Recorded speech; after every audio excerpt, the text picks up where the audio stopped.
I'm apparently feeling singy today. I don't know. So this is I opened up the first bottle of prophecy and I'm looking at it. It was the one that came out looking like the lovers in the Santa Muerte. That's when I used the deck when I got those wines. So it came out looking like the lovers. Hold up, is that?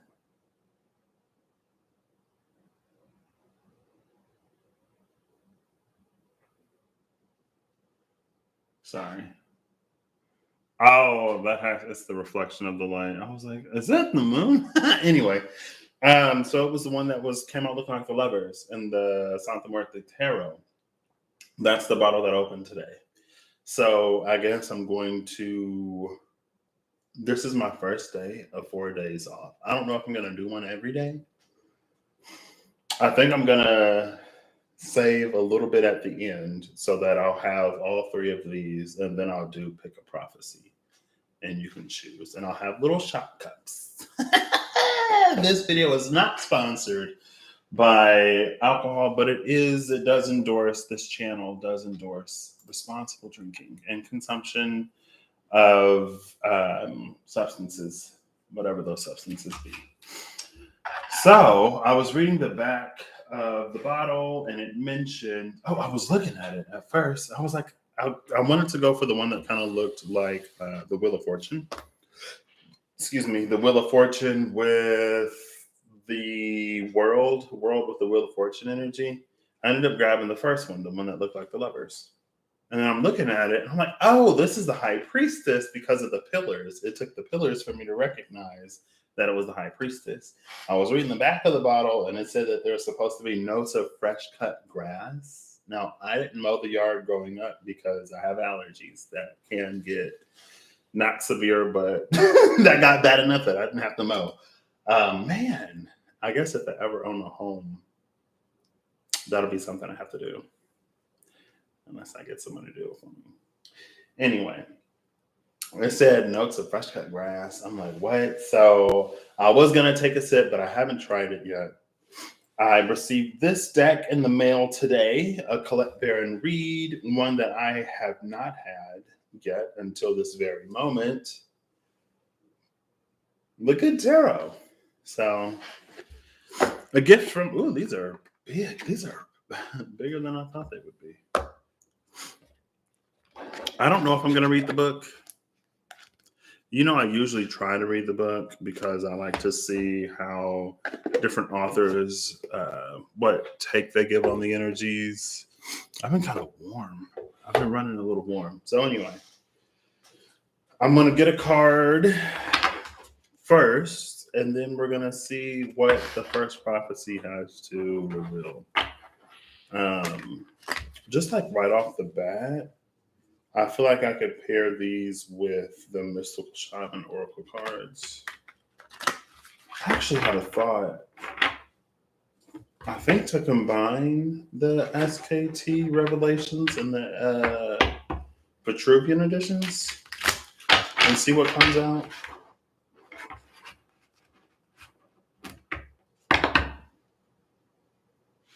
Interesting. Hold on, wait. Hey, Holly, how you doing today? This is hilarious. Oh my gosh, this is funny for more reasons than I knew.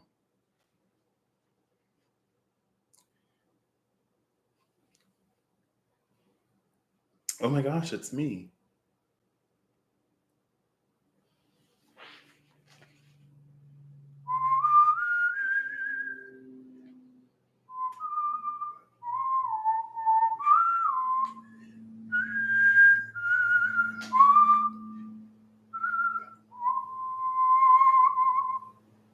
Okay.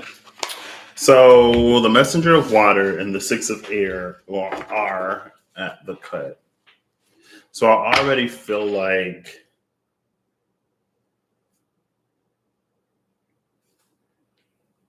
it's almost like the ship. Now I'm like feeling like I should pair it with a Lenormand. It feels like the ship has its destination, has its course set in one direction, and then mid journey, the messenger of water comes in to relay a message. It feels like it could change the direction of the ship if the sailors listen. I don't know if there's like unseasonably choppy waters, or I want to say unseasonably warm water in a certain area that produces some kind of sailing risk. And she's like, hey, um, don't go there. Makes me think of Ron for some reason and her daughters, because apparently she has them. The Hanged Man and Justice, 11 and 12. This is another justice that isn't blind, but her scales aren't even either.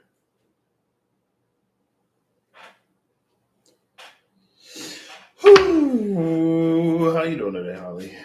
Let's see where we're going with this. All right, so before I even start, your first card. Oh, okay, all right.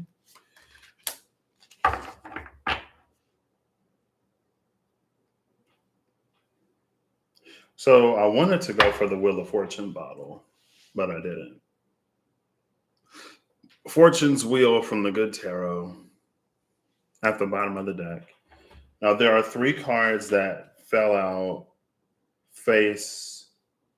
There are six cards that fell out total. I think there could be more.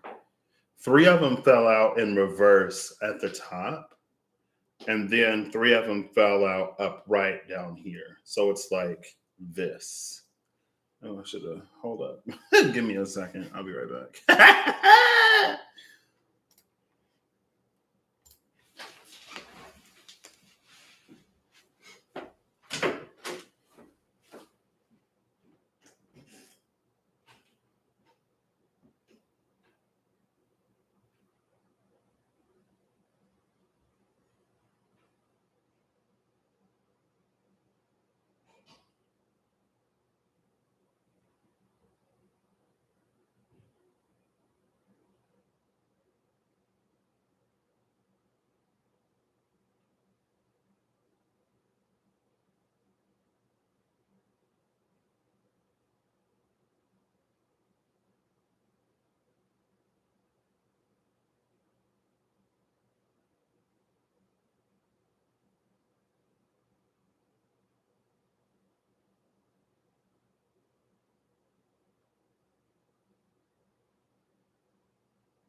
Ooh, I think this is the longest I've had a drink, any drink in a cup, and not taken it at least a sip.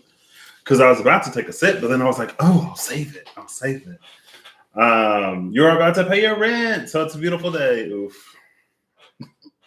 I love having my own space. Ooh, don't necessarily love paying for it. I mean, I guess I have to. It's worth it. Anyway, so there are three that they're like facing like that. Three in reverse, three upright. I have the 10 of Earth, the Messenger of Earth, and the 7 of Earth upright on the bottom with the Sun in reverse, the Page of Earth in reverse, and the Hermit in reverse at the top. The Sun and the Hermit are flanking the Messenger of Earth. So, Prophecy 1, it feels like it's related to Virgo season.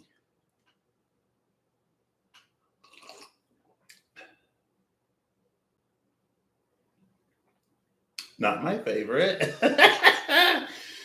Oh.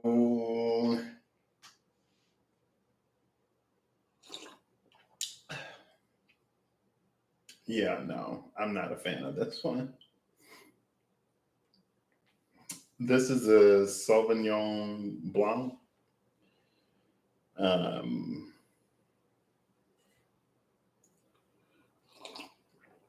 Talk about bitter pills to swallow. Um, it's almost like I think it said it had notes of citrus. It's almost like a grapefruit. It tastes like there's a little grapefruit in it. I'm not a huge grapefruit fan.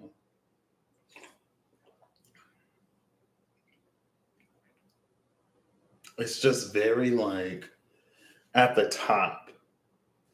If it were a smell, it would be pungent.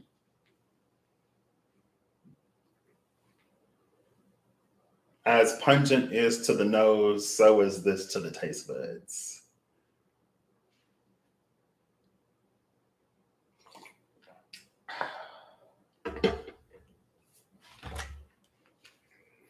Why would anyone want a drink that tastes like fresh cut grass? Like, what? Why grass? I guess that is interesting because I was watching before I went to the store. There were some lions that were trying to eat on in the savannah somewhere, and so it was giving me Taurus square Leo energy, and Taurus square Leo is the sun. Oh, the sun in Leo is squaring today. It's getting more, it should be getting more exact. Is it exact today? The square with Uranus? Because it was 488 that I did. I recently looked at the planets, and I think it was 15 to 16 degrees. And that was only 2 days ago. So it's not exact, but it's getting tighter. The square between the sun in Leo and Uranus in Taurus.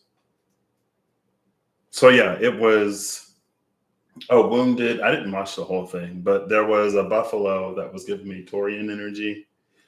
That was wounded by a lion, but she wasn't giving up. Like she was fighting, and then the herd came to protect her, and then the lions were like, "Oh, we'll just come back at night." So they were like, the eyesight, like the lions have superior sight at night, but the buffalo can still smell them.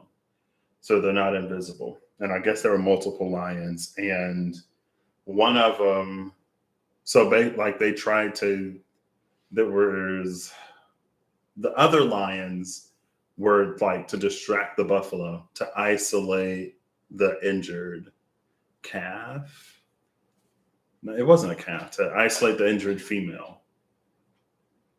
And so one of the lions approached the female, and the female was like on her guard. And I guess like the rest of the herd was going to be like catch on. But then one of the other lions like tried to distract them. And then I left before there was any conclusion. But I'm like, oh, this like Taurus Leo standoff is interesting, I guess. If the lion mess with the wrong bull, they'll get the horns. For sure. Um,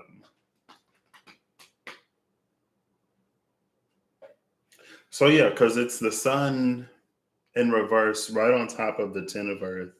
The page of Earth is on top of the messenger of Earth, and the 7 of Earth is on top of the hermit.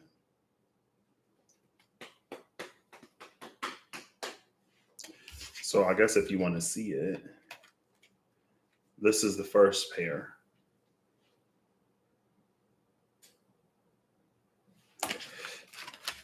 And it's interesting that the messenger and the page of Earth come out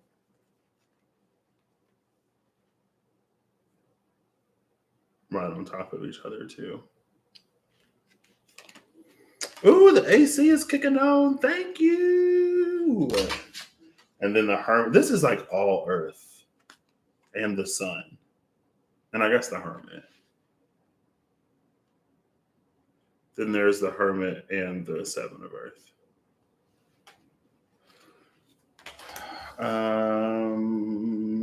And prophecy 1 has fresh cut grass. So I guess that's an interesting tie-in. I wouldn't necessarily expect so much Earth with the high priestess looking bottle though. That is not great. But oh, did I show you? That's what I meant to do. That's why I left my phone. I don't think I held it up.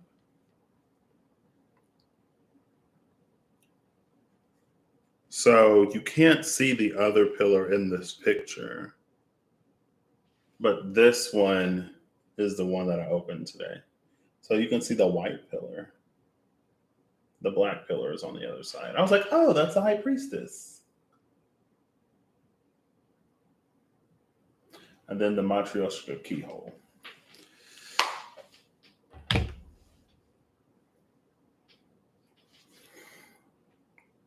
So Leo square Taurus was on the TV, but this is giving me Virgo energy. The sun goes into Virgo in a few weeks.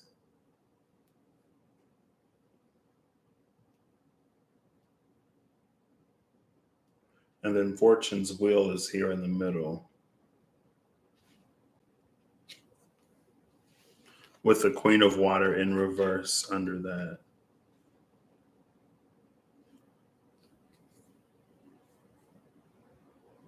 And then the 3 of Fire.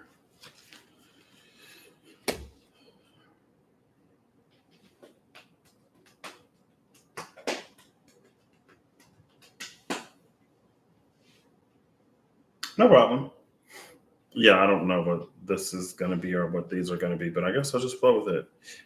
So it's feeling like but since it's in reverse, it's almost feeling like it might have been Virgo season of last year.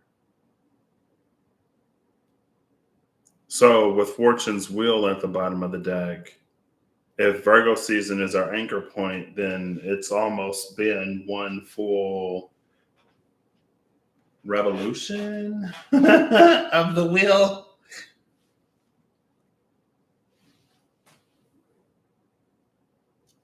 And the node is going to switch after Aries Libra. The nodes are going to be in Pisces Virgo.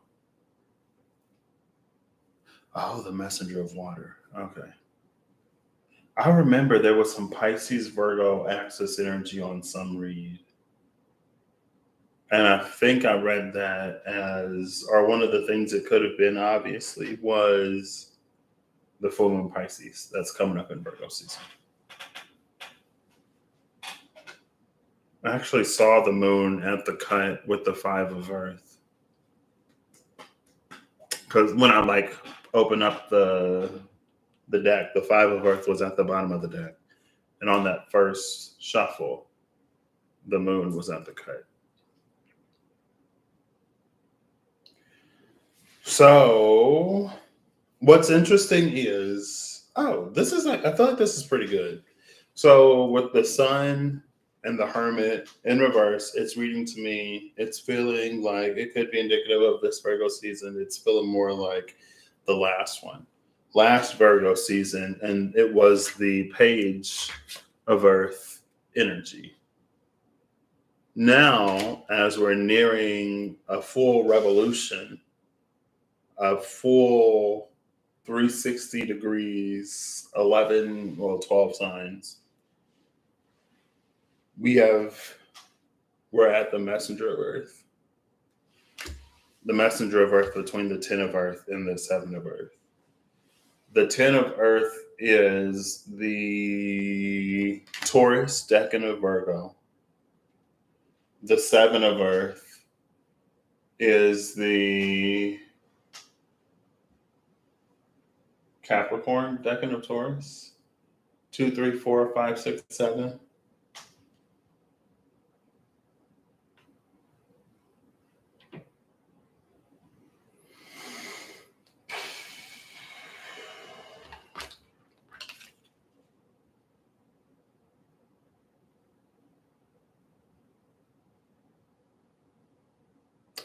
And then there's the keyhole on the door. Right there. With all of these keys. I don't know if any of those keys fit this hole.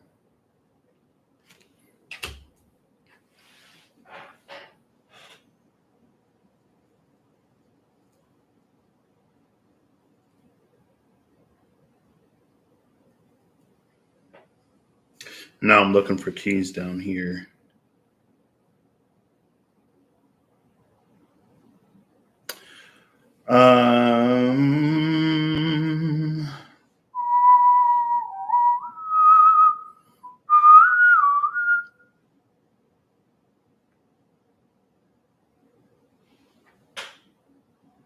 Is that the sun? Is that the sun?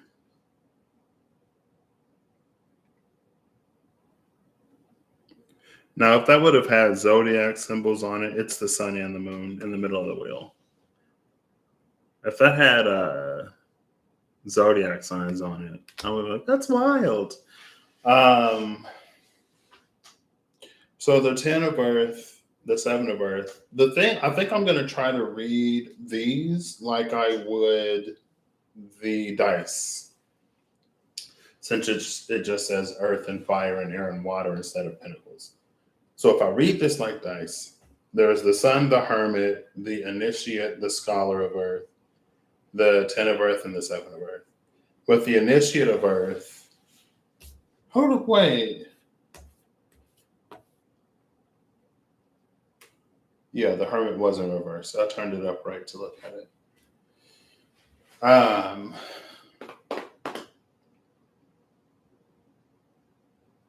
So we were Scholar collectively, our bottle one. I don't know if I'm going to do it like, well, this is just what it is. I was literally about to manually focus the camera. And as soon as I put my hand down to move the mouse, it got into focus. So we were initiated into something Earth last Virgo season at some point. We find ourselves as the Scholar now, which means like the Scholar is the intern in my mind. The Scholar is the one who is still learning, but who has opportunity, who's learned enough to begin to put some of those practices into play. And the one who partners and pairs experience with learning. Or it's like there's something about the experience that the Scholar has that changes the way that it interacts with information. Meaning like it learns differently now because it has an idea of how that knowledge applies to the world, because it uses it or has used it. The 10 of earth would be the master of earth. The 7 of earth would be, so sevens are like if 6 is the harmony, at the 6, we sort of almost feel like we know everything. There's a stability at the 4, which is a general solid understanding. And then the 5 comes that asks questions that maybe we had never thought to ask. And we broaden our understanding at the 6. And at the 6, we feel more confident than we did at the 4. At the 4, we don't necessarily know that we don't necessarily have to believe that we know everything, but we feel comfortable enough in it that we don't upset the balance in any way, be it good or bad. All right, see you later, Holly. We don't upset the balance in any way at the 4.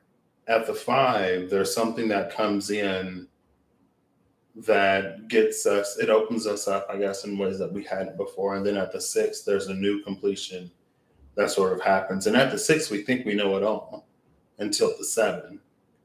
The 7 is the one that brings in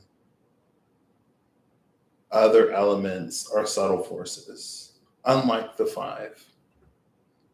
Similar maybe, but different to the 5. At the 7, it's almost like we understand that there are things that motivate. It's like it's behind the scenes. The 7 is everything behind the scenes. The 5 is like the stuff that's in the foreground, the stuff that we can see and interact with.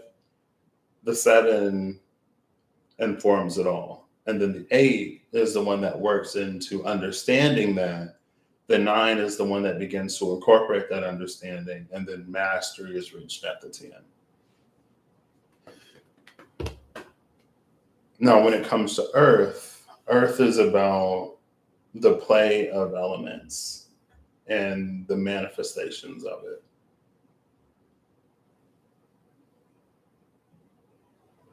So it's interesting that we're in the 10 and the 7 at the same time, but it also fits the messenger of earth if this messenger is the scholar. There's something about the way that we're utilizing everything right now, or putting the pieces together rather than like waiting until we have the complete picture and then assembling it. That it feels like it puts us, like if there's a wave of something that is ever expanding, if there's something that is continuously rippling outward, then the application of this keeps us at the edge. As the edge moves out, so do we, so that we don't stagnate somewhere in the middle.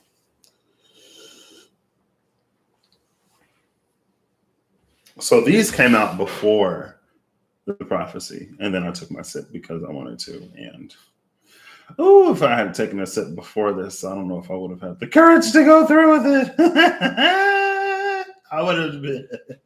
I could have been like, we're just gonna take a shot of that.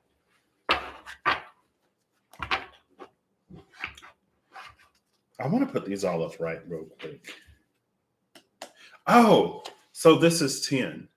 The Fortune's Wheel is 10, the Hermit is 9, and then the Sun is 19. 9 plus 10 equals 19. So yeah, we've almost completed a full revolution around the Sun since the last Virgo season.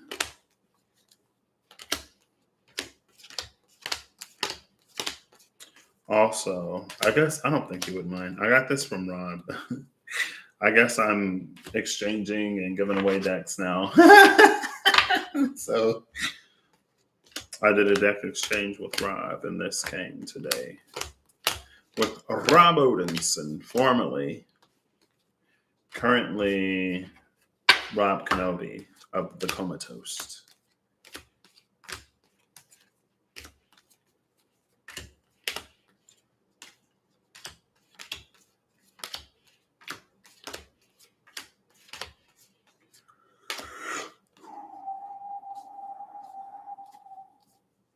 Excuse me.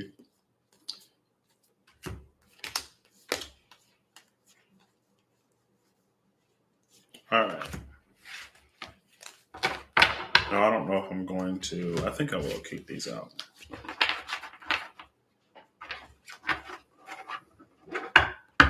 So the good tarot is saying, well done. Everything that we've needed to do and incorporate. And because it's all earth, like we've done more than just learn or discover. Take it if it resonates. In the time that it resonates, and don't take anything that doesn't. Don't take on more than it is for you. It's unnecessary. I'm almost scared that I'm going to get accustomed to it. Also, like, I don't like a lot of grape wines. I like a lot of like mead and like cheap wine that's not actually like grapes, It's like it's artificial flavors and stuff, you know what I mean? Like I get the Arbor Mist Blackberry Merlot and I'm like, oh, blackberries are good. And then I'm reading it and it's like, oh, okay, well, good in theory. Anyway, it shows that it's earth. So again, earth is the air, the water, and the fire made physical, made plain, made manifest. And it's the 10 and the 7. And it's interesting because I think it was before Lionsgate. No, that wasn't. That's when I used the Mystical Shaman Oracle cards. There was that energy of like things just floating the collective subconscious that couldn't find a vessel to land or whatever. But like it's right there. It feels like this is an earth that is not slow because it's for a person that is active. So prophecy. And then there's the Ace of Earth at the bottom of the deck. Taurus will reign supreme. Jupiter and Uranus are going to be in Taurus for a lot longer than the sun is going to be in Leo.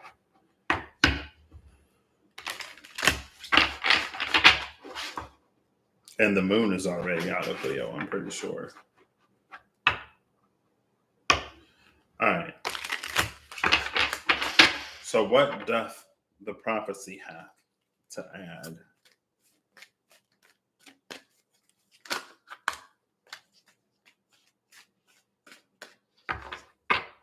Three more cards. This deck loves to put out cards in threes, apparently.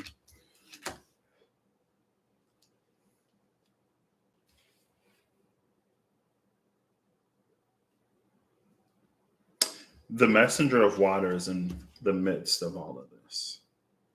The court energies apparently love to come out in the middle of these three, which I'm not mad about. That's the Messenger of Water. So the Three of Fire was behind the Queen of Water in reverse. And it reminded me of the seahorse that the Messenger of Water was talking to. The Messenger of Water feels like it's carrying a lot of the same energy that it was before. Like we're moving in a certain direction, we're navigating our lives in a certain way, we're applying the information in the best ways that we know how. It's like we're using best practices. And then there's a pivot. There's a change. There's, I don't know if it's like a delay. And then here's the King of Earth. The King of Earth is the Sage of Earth.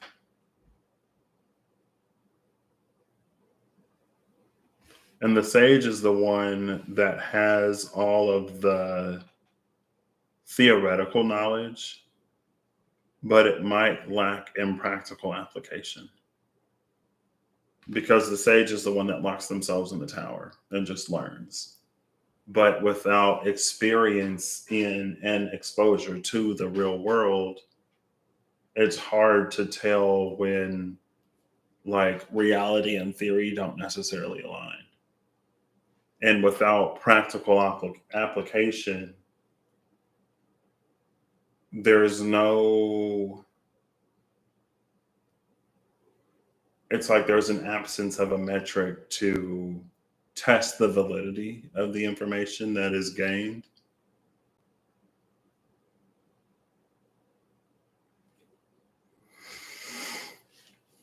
The card to the left is temptation.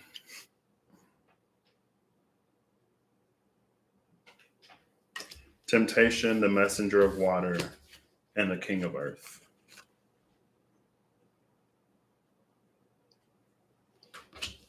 It's most easily interpreted as the messenger of earth, the messenger of water, informing the king slash us to not be greedy, or to not succumb to the material, to not be possessed by the things that we own, and to not develop an obsession around acquisition, like getting more and more and more stuff, because then it detaches from something. That's the sage. The sage is detached. Very smart, very intelligent, but also not a part of the world in any real way.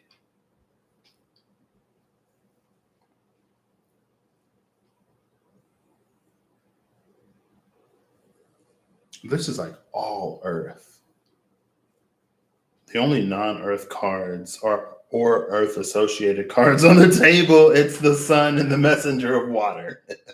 Because temptation is correlated to Capricorn and the hermit is correlated to Virgo. So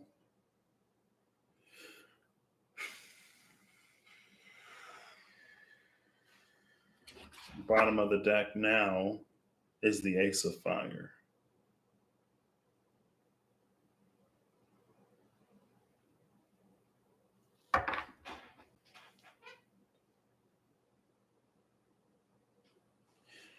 Because of the ace of fire, so right before I started this, there was the Cinderella, Disney Cinderella Impossible, the one that I was like, is this full moon and Aquarius energy? I forget what it was. And it's because those daft and dewy-eyed dopes can keep dreaming up impossible hopes. Impossible things are happening every day. So there's a danger here with the king of earth. There's a danger with like the application of our knowing, or there's a danger with us living our lives in the day to day to not. And it's because we go from the page to the messenger, and because the king makes an appearance, because there is this evolution within the element, and probably also because the 10 of earth is here in conjunction with the 7 of earth, the 10 of earth again being that space of mastery. It's like don't forget to keep being a student. Don't become so sure and so certain of the things that will and won't happen that we don't remain open for the miraculous, the mysterious, and the wonderful. And it's like on this ace of wands, and then there's the 5 of earth.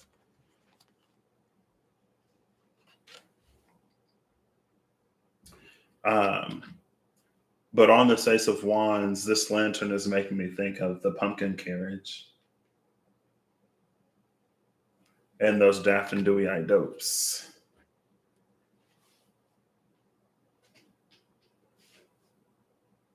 It's like this is so earth heavy that it begins to smother the fire.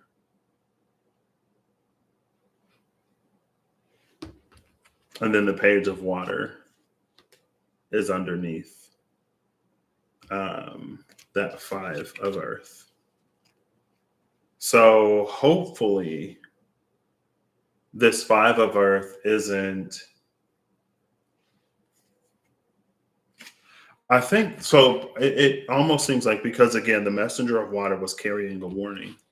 Um, the messenger of water was carrying a warning to that 6 of air, to the ship that was navigating in the way that it was navigating, because of things that the sailors would not be able to foresee. A sudden turn of the weather, unseasonably warm waters, because something isn't as it used to be or as it usually is. The messenger of water makes an appearance. And it's because I was like, we'll see if the sailors heed her warning or not. What I didn't say is that if they don't, this messenger of water will see them again at the bottom of the ocean. So, she'll be like, this isn't how I wanted to see you or meet you. But here we are.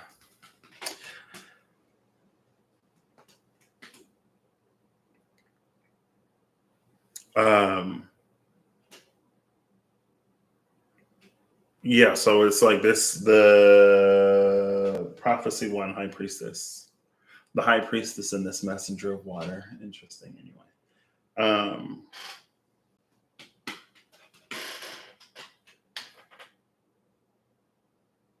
I'm looking for keys.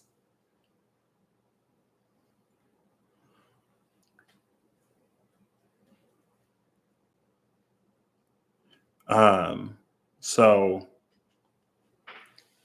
it does feel like if we don't take that warning to heart, then we could experience a potentially difficult situation with the 5 of earth that then puts us in a position to listen.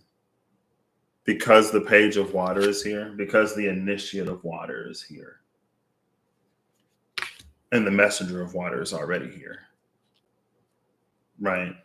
The 5 of earth, the 5 of pentacles. So the 5 of pentacles is a card of like being left out in the cold on your own, and the places and the people that you should be able to turn to. Either there's an element of pride that keeps us from doing that, or there's just like they're not there. And it's funny that like the tower hasn't made an appearance, but that energy is just here.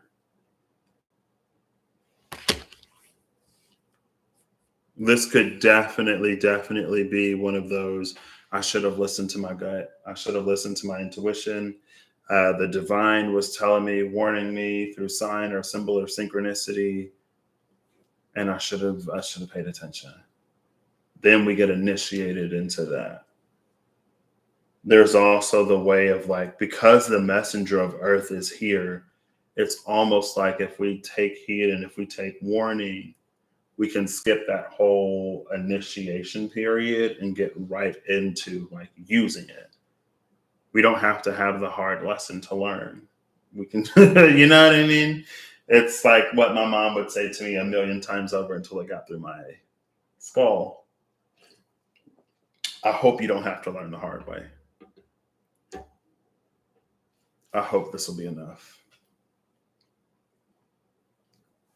And your intuition, discernment, guidance, everything is going to tell you or is telling you, is helping you navigate or informing you of whatever this potential pivot and turn is coming up. Because again, it feels like following that pivot is going to help avoid a storm, something unexpected and uncharacteristic, unseasonal. And when you listen to it, that in and of itself is validation enough. Now it's like, oof, oh my gosh, I'm glad I listened. I wonder what else it's right about, rather than, wow, I really wish I would have listened. This deck loves threes.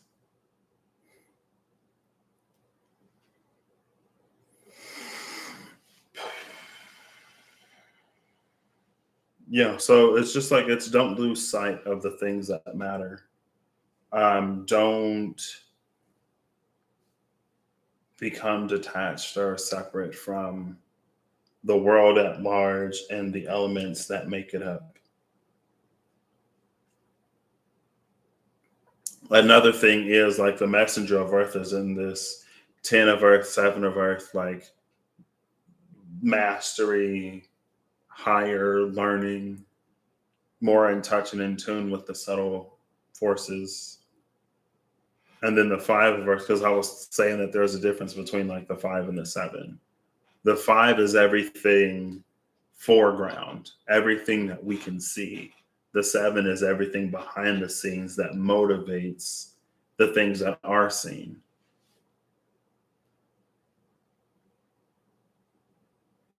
And it feels like more than anything, there's a blow to like the ego. Like this is almost like it could cause dark night because the messenger of earth is in between the 10 and the 7. And then to not heed the warning of this messenger of water, and then for the 5 of earth to come out.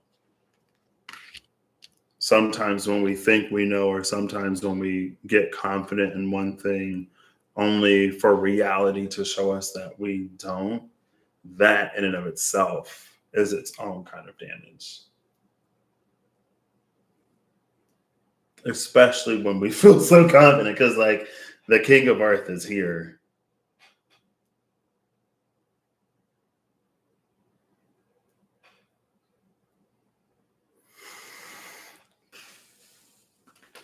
Okay.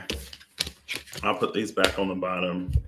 And let's see, is there anything else to this prophecy? And I'm going to push these up again. I have so much more room now. Excuse me.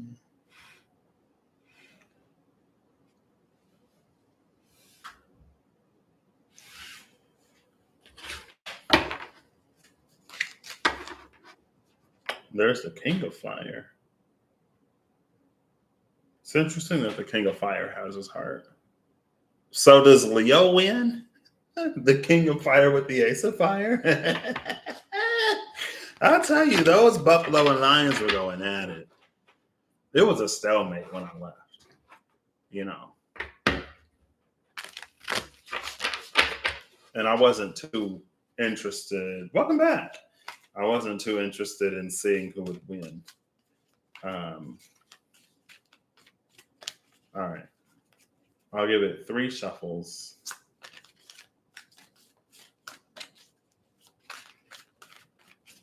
Last one.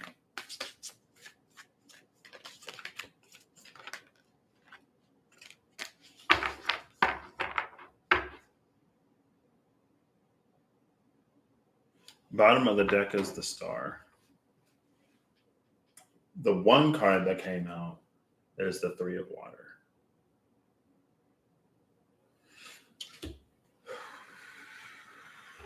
Now, 1s, 2s, and 3s are interesting. The 3 is where the 1 and 2 give birth to something new. So the 3 carries an energy. This is rough. The 3 carries an energy that is similar to the 5 and similar to the 7, but the 3 feels a lot more generative than the 5 and 7. The 3, it feels like a pleasant surprise almost at something that's already like this thing happened and this thing happened, and then there's some stuff, and then a brand new thing comes about. And I was like, whoa, you know, rather than, again, the 5 and the 7 feel a lot less almost self-directed.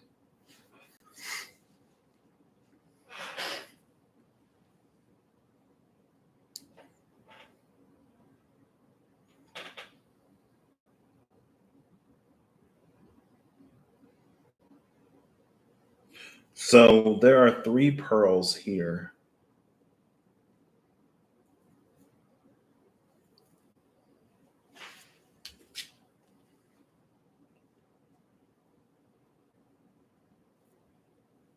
So there's one, it's like there's one at the root, there's one at the crown, and there's one at the heart.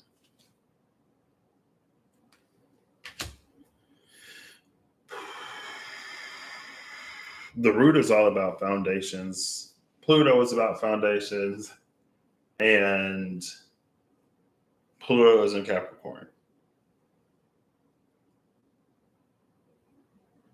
I mean, it's almost like technically Pluto is in Aquarius with the star here, but it's currently in Capricorn. Stationed in Aquarius, presently in Capricorn, is Pluto. The crown, I don't even know what the crown would be. I mean, it'd be easy to say Pisces because Pisces is so connected to the ethereal and stuff like that. People could also say that it's no, because then Pisces would be the root. Planets, because Pluto is a planet. What planet would be associated with the crown? I'd honestly say Saturn.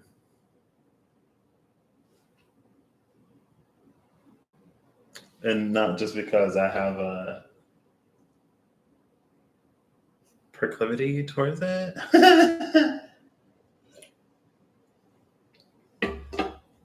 I feel like a lot of people might say Jupiter. Jupiter, honestly, to me, feels a lot more sacral. But I think Jupiter, to me, feels sacral because of how we as humans interact with the energy of Jupiter. Because Jupiter is an energy that we like to use to sort of like basically satisfy our lower carnal desires, right? Get more money, get more of this, get more of that. Like, it feels like our interactions with Jupiter carry an energy of greed and lust. And that to me is kind of just like sacrally, mostly because of the lust. And maybe it's because of that, but that we don't get any more from Jupiter. And it's probably also because of that we view Saturn in the way that we do more often than not. But there's a difference between our nature and something else's. But it's hard for us to discern when our nature determines how we interact with something else. So then, of course, we feel the way that we feel.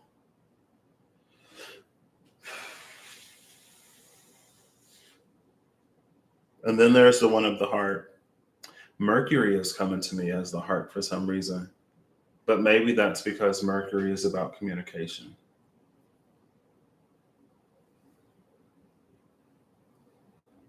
And communicate, like that's like the energy of a heart-to-heart conversation, or the energy of like fully seeing another.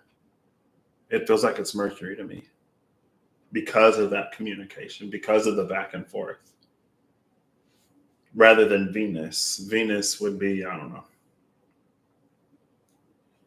So there's a Pluto, a Mercury.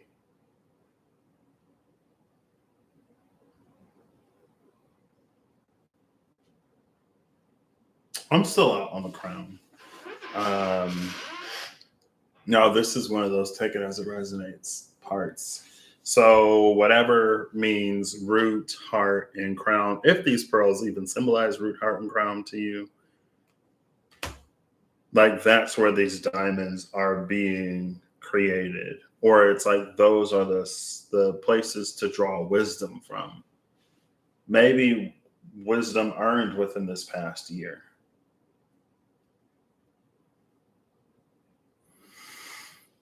The star is here. And interestingly, in this deck, the star isn't pouring any water.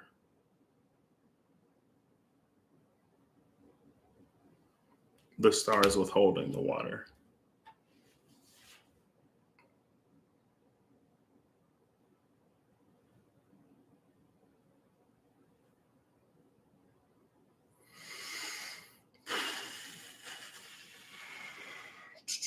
High Priestess. This is the High Priestess's bottle.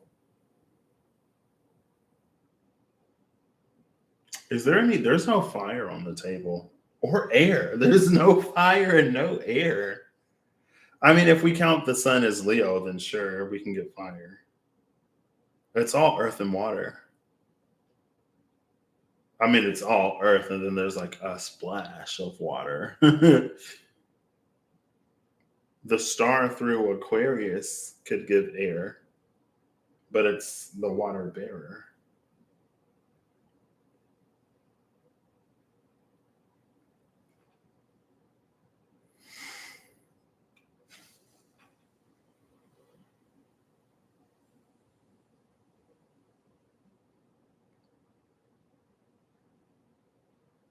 Mercury.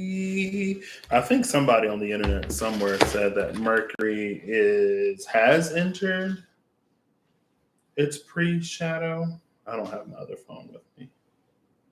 Well, let's see if you'll help me out. Let us see if you will help me. Oh.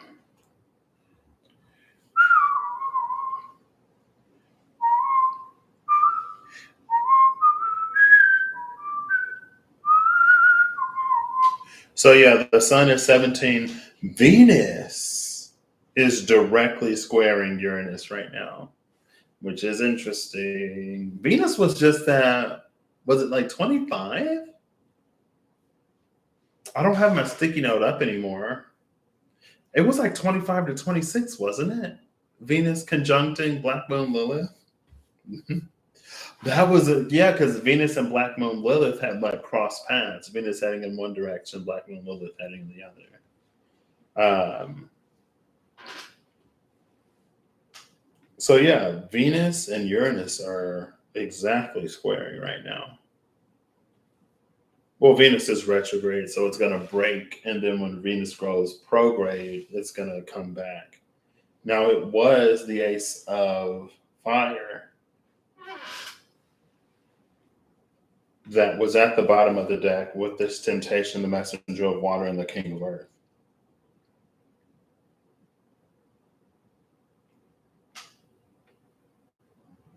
Mars is 18 degrees Virgo, separating. Mercury is in Virgo right now. That's where Mercury is. Mercury is in Virgo. Pluto is in Capricorn.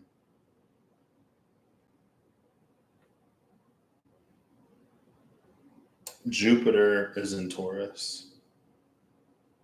So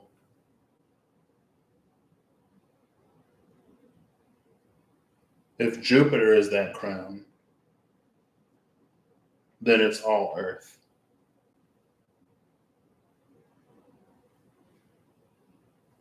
I still don't know who the crown would be for me. I guess it could be Neptune. I can see Neptune being the crown, actually. Yeah. I can see Neptune being the crown, Pluto being the root.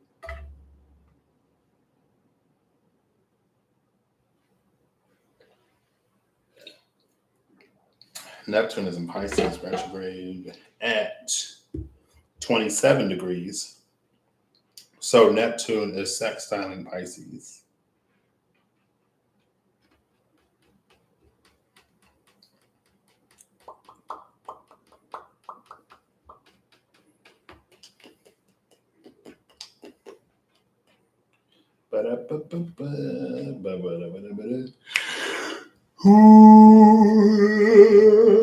Excuse me.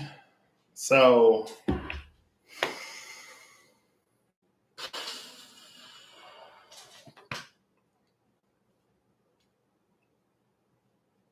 yeah, I guess prophecy is just saying that it's a time. Prophecy number one is just like it's a time to be in tune with your intuition and discernment, and to almost rely on your intuition and discernment a little more than previous experiences. And I think sometimes we can almost confuse our intuition and discernment for our pattern recognition ability.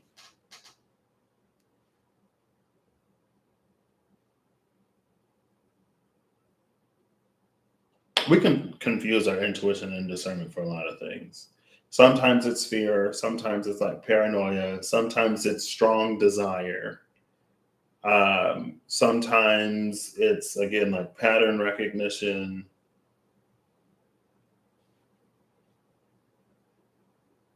And it's like different emotional states or different levels of attachment to particular outcomes can influence how easy or how difficult it can be to truly differentiate intuition from those other things.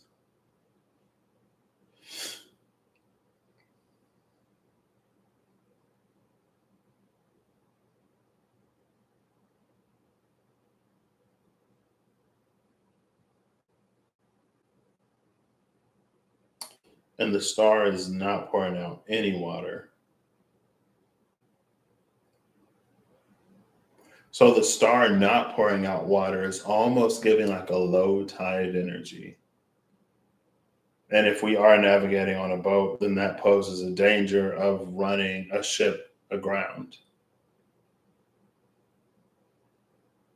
But like scraping the bottom of the boat to the point where it would need to be repaired. But it's almost like if it doesn't sink quick enough, then it's like you'd be out in the middle of open water before you even notice that it's flooding. And then at that point, at that point, it's a lot more difficult than where the water was more shallow, where the tide was a lot lower.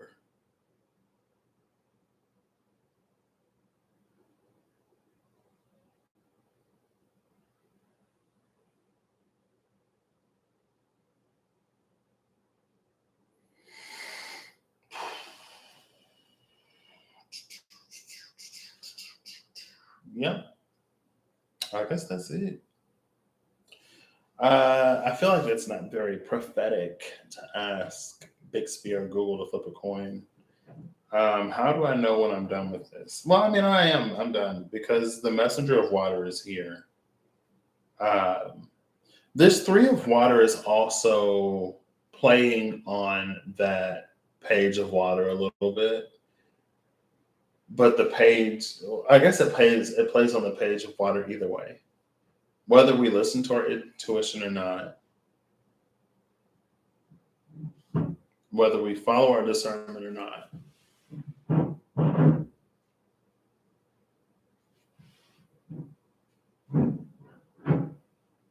Um,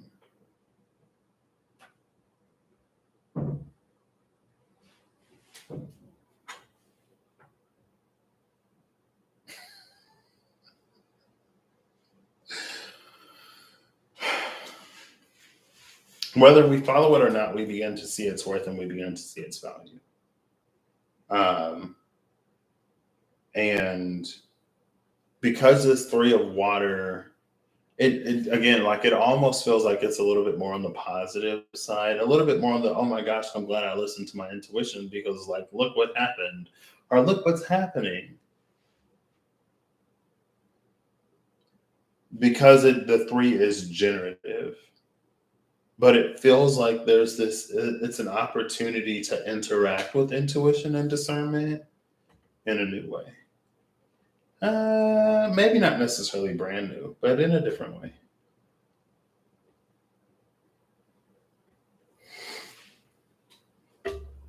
Oh, I still have so much of this left. Well, gosh, this is horrible. I am. I'm not. I might be like. This is not an enjoyable experience, and I guess I'm not done because the bottle isn't empty. But this one is over because it's for your intuition and discernment to tell you, to help you further.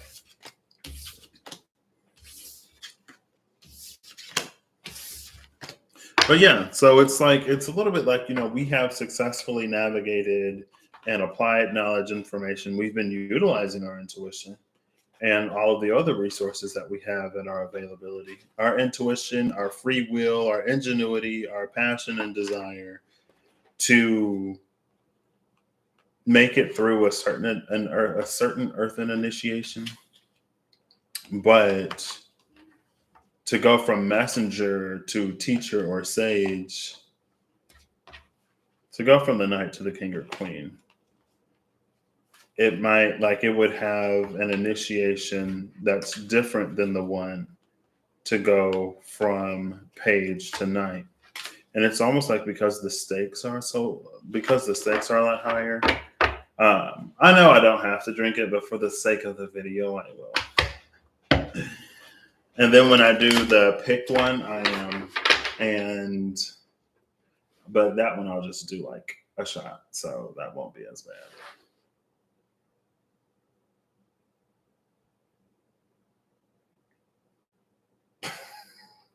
I'm like, am I losing it? I'm like, because it looked like the camera was bobbing a little bit, because I'm doing this on the desk, so I wouldn't be surprised. I was like, oh, I lost that C. No, that was the thing. The CC11 spiral. I had a thought, because I got another of those raspberry teas at work the other day. I had a thought to check the cap and to see if the CC11 spiral was like still open or not, if it is a thing that opens or closes.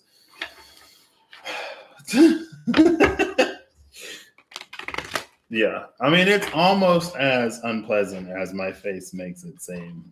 I promise I'm not trying to over exaggerate, but like, one of my friends, she was like, sometimes watching you eat is like watching like a small child. Because when I don't like something, you can tell.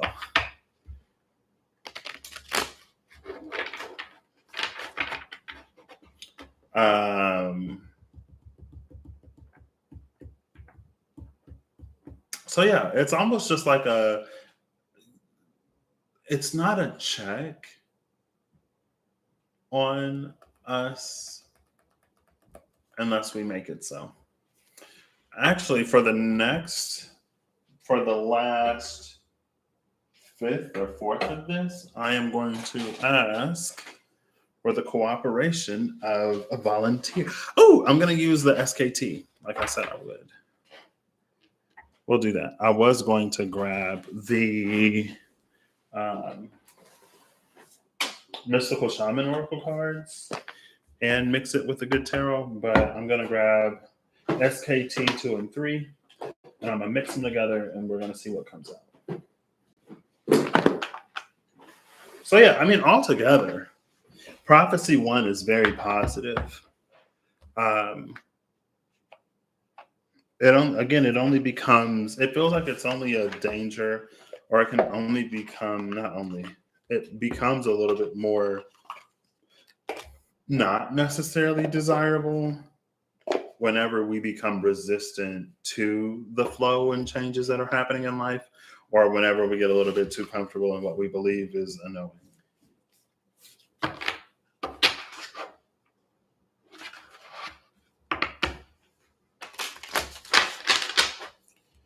Da da da da da da da da. Boom, boom.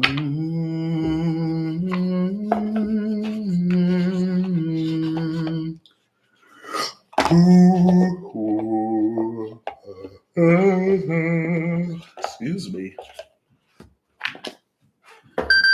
Ba da da ba ba ba da da da. Ba do do do do do do do do. Why am I not hearing my notifications? Some of these.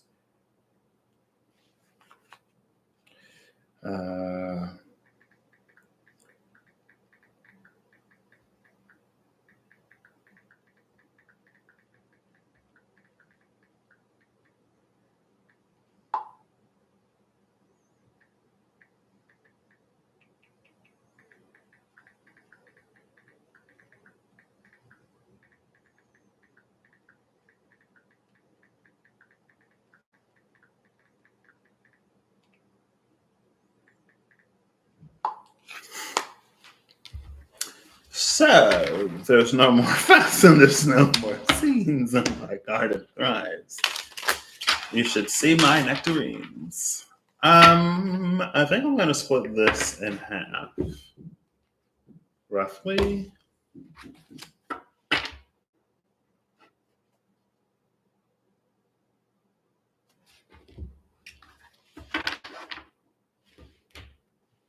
One moment. I'm pretty sure nobody's here, but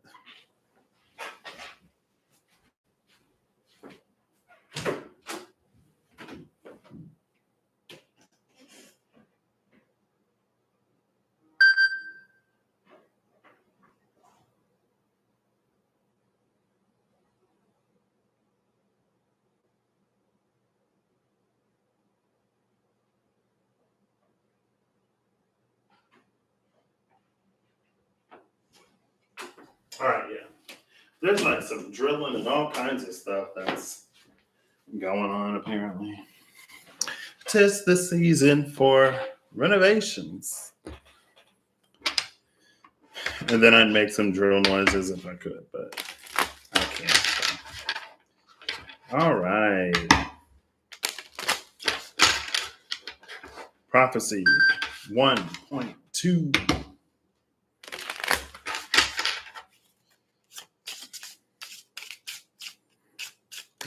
What are we doing?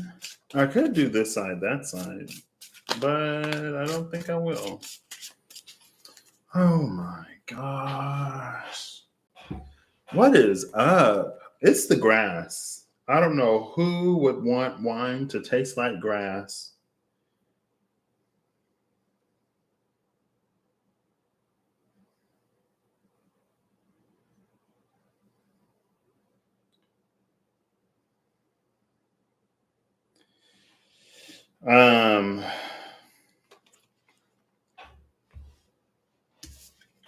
So the one card that comes out is the Ebony Shield, which is the power and authority of Earth.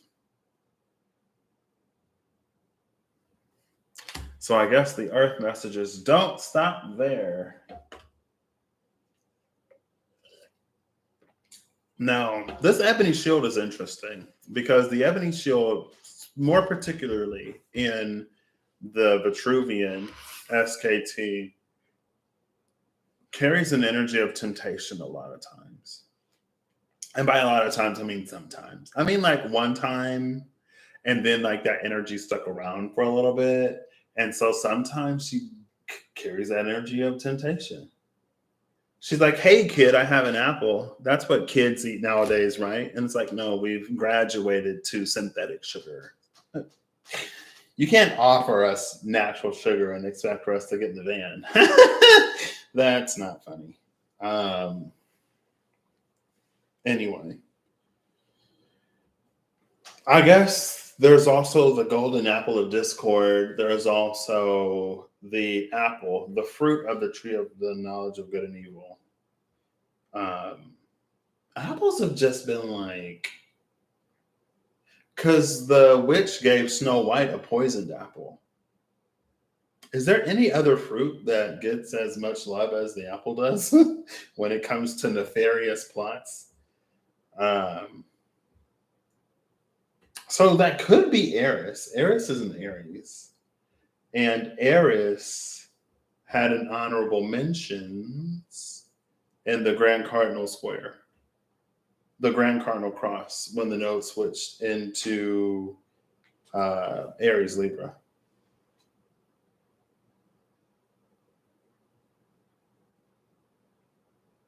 No, that was Black Moon Lilith.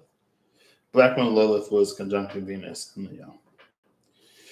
Power and authority of Earth is here. Well, let's see. What is this first card for what the Ebony Shield is offering? A second card for why?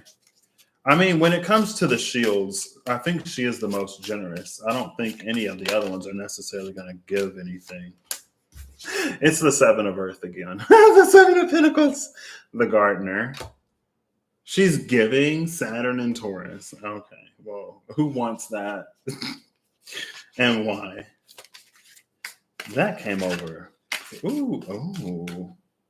We got 2 Vitruvian cards that turned over, and a Vitruvian card at the bottom of the deck, and it's the Empress. The Empress would probably be the only reason why I knew. Wait. Called appeal now.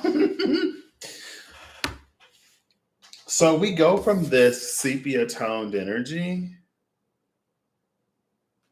to color and more color. Oh, and then a card that's on the floor apparently. Now this. Oh, there's our Wheel of Life. It fell out in reverse. And the wheel did come out. Oh, the wheel was at the bottom of the deck when those first 6 cards came out. We also see the wheel here. Because, and there's is this like a Viking compass or a Norse compass? And then there's a wheel here. So because of all of these wheels, like here's the wheel and the demiurge. There's the wheel in the crown of the Empress. There's the actual wheel in the Wheel of Life. And then there's the compass up here. It's pulling on prophecy too. But the Empress being at the bottom of the deck, that's the reason why, like probably the only reason why we would want a gardener, a 7 of Pentacles to be a gift. One of the few reasons why I think we'd be happy to see it at least. Prophecy 2, if you need a refresher, is this one. The one with that like Wheel of Fortune world card energy. Now that's the one I wanted to do today. After I taste that one, it's probably going to confirm. That one's a rosé, if you couldn't tell, because it's pink.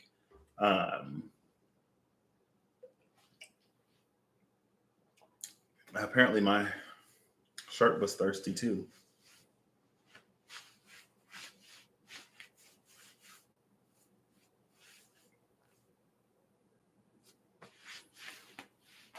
Hello. I felt like, yeah, because my mustache is wet. I missed my mouth, didn't I? But I can't find the water. I can't find the wine. Nothing is wet. I'm like 99% sure it's spilled, but nothing is wet. Okay. Cool, I guess. Maybe I didn't spill, but I feel like that's wet. I thought I missed my mouth a little bit.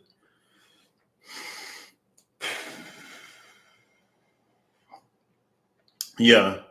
This is like, so everything, the reason why.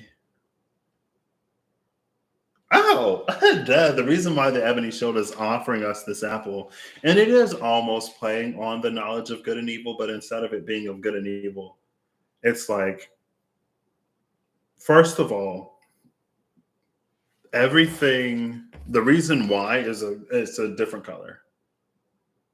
It's these colors.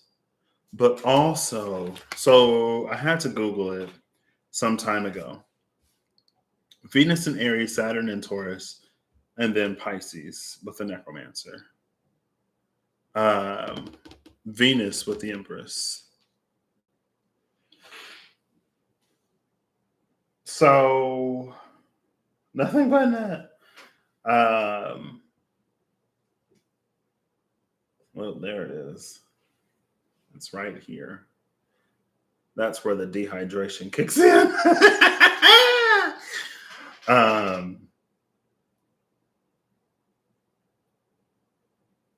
I had to look up the demiurge a while ago. Like, this is feeling like, now the necromancer is feeling more like the moon than the actual necromancer, and the demiurge is feeling like a demiurge rather than the 4 of Wands. It's like, it's because we have more of an ability to control, to impact. We have more of an ability to impact and influence our experience than we might think. And it's easier sometimes to come into that knowing when we practice cultivating things and practice growing things and practice. It's like it's a combination of good physical and good energetic / spiritual practices. Like good physical practice, I guess, if you want to get paid, and if you want for your job to pay you, is to do your job. Like that's good. Like good physical practice is like, have a savings account just in case something happens. Good physical sense is a bunch of that pattern recognition-y type stuff. But then there are also the energetic and the spiritual, the mental, the emotional. And those good practices are different. The reason why the Ebony Shield is offering us this, and she is the power and authority of Earth, is because it's to help us understand our power and our authority. But it's almost like I'm going to add the caveat or there's a slight implication to me here of like, it's about us understanding what our power and authority actually is of Earth rather than like what we would like for it to be, I guess. Because there's a lot of like, we're made in the image of the Creator, and if we have faith the size of a mustard seed, we can move mountains, and you are this divine, supreme God incarnate being. You hold a spark of the Creator within your very core, within your very essence, within your soul, and so you can do anything. And maybe not anything, maybe not everything, but certain things for sure. And then the Empress is here. Gloria Mundi, Orania's Gate.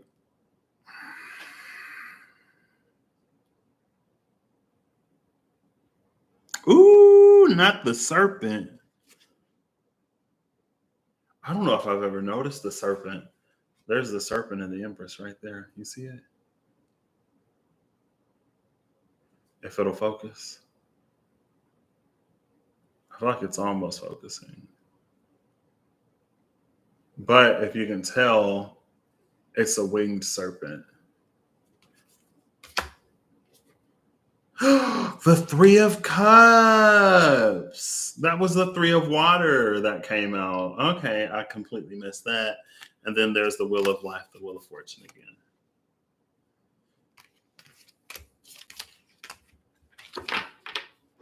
So that's this side of the prophecy. So this side of the prophecy feels like more will potentially be revealed in prophecy 2 when I drink the rosé.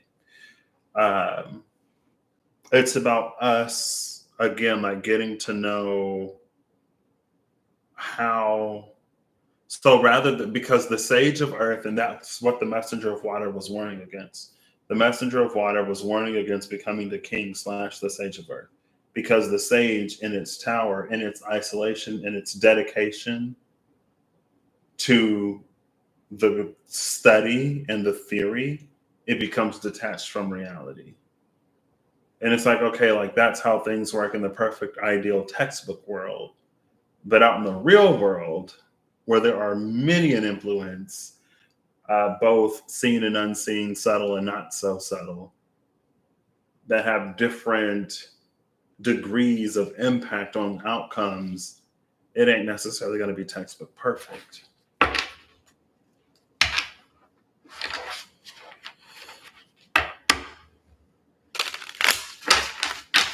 All right, now let's get into the other side.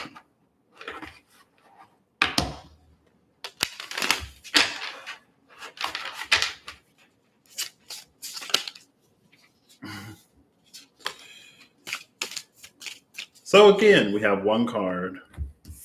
Now this one is the Warrior, which is 19, which is the Sun, and we've gotten the Sun before. Also, the Wheel of Fortune came out before. It was the 10 plus the 9 that gave us 19.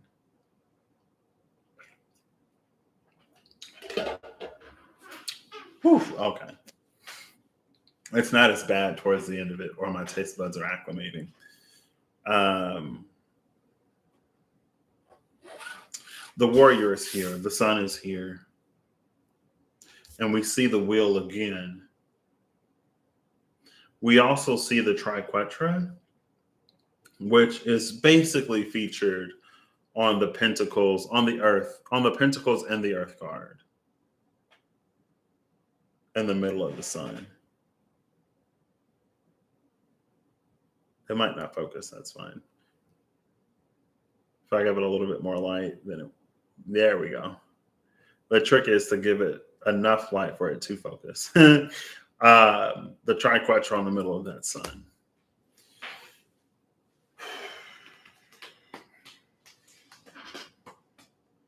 This is one, like, it's not at odds. I mean, I guess it could be the one that understands their power in connection with the divine. It's the one that knows the things that they can move. There's also like a compass energy here.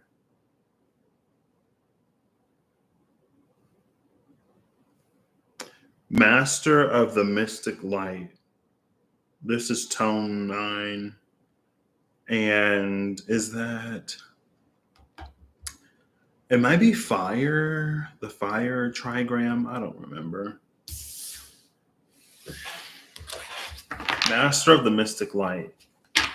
Interesting.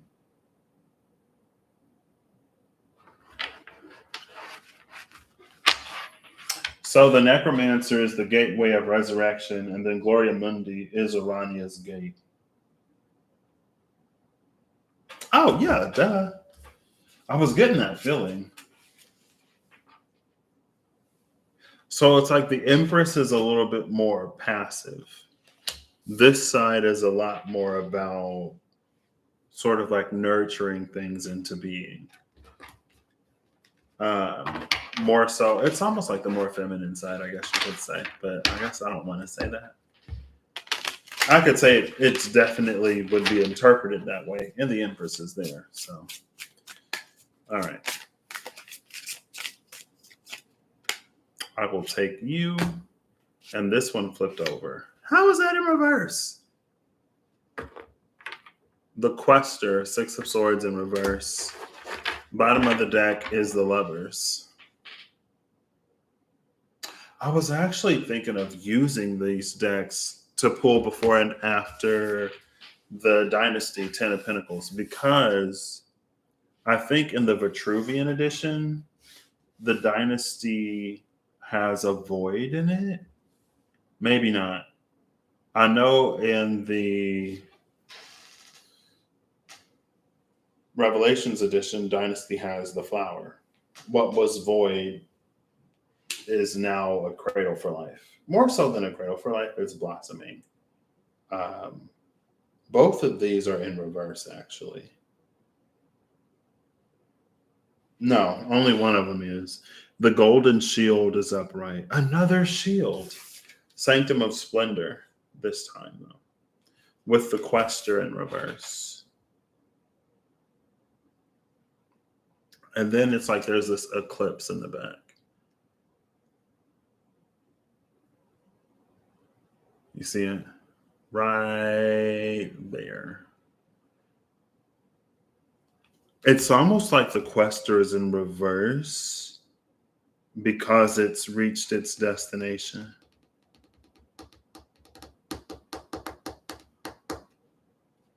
Apocalypse. Apocalypse, apocalypse. We caused it with our dumbness. I should watch Unbreakable again. I think I started watching it in Spanish with English subtitles. I did. Ooh. Ugh. Every time I think, it's like it's something that just sits on the tongue a little too long. But yeah, it's feeling like the quester is in reverse because it's found its destination. But the moon is still in the sky.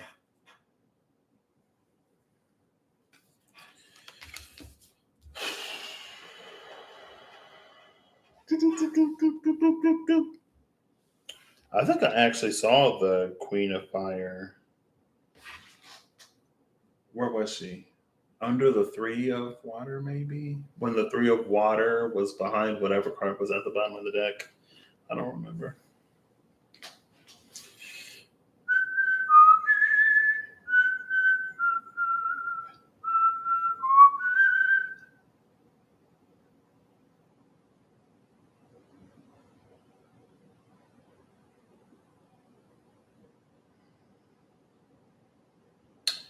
Um.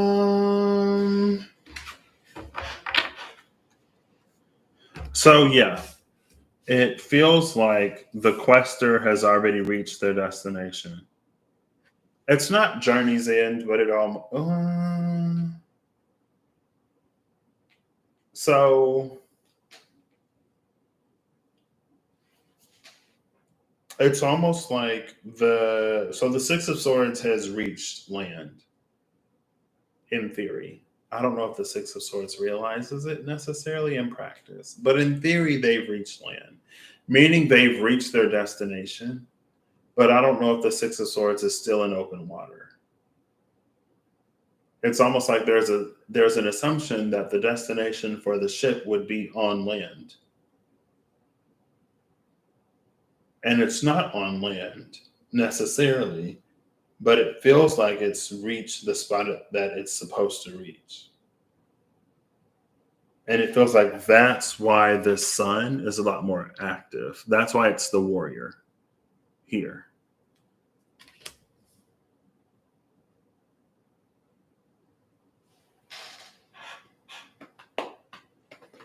The lovers can be about decision making and it can be about choices. And then apocalypse is here. We see the Kabbalah tree of life and it's complete in both, it's complete in an incomplete form. It's complete in apocalypse, it's incomplete in the lovers.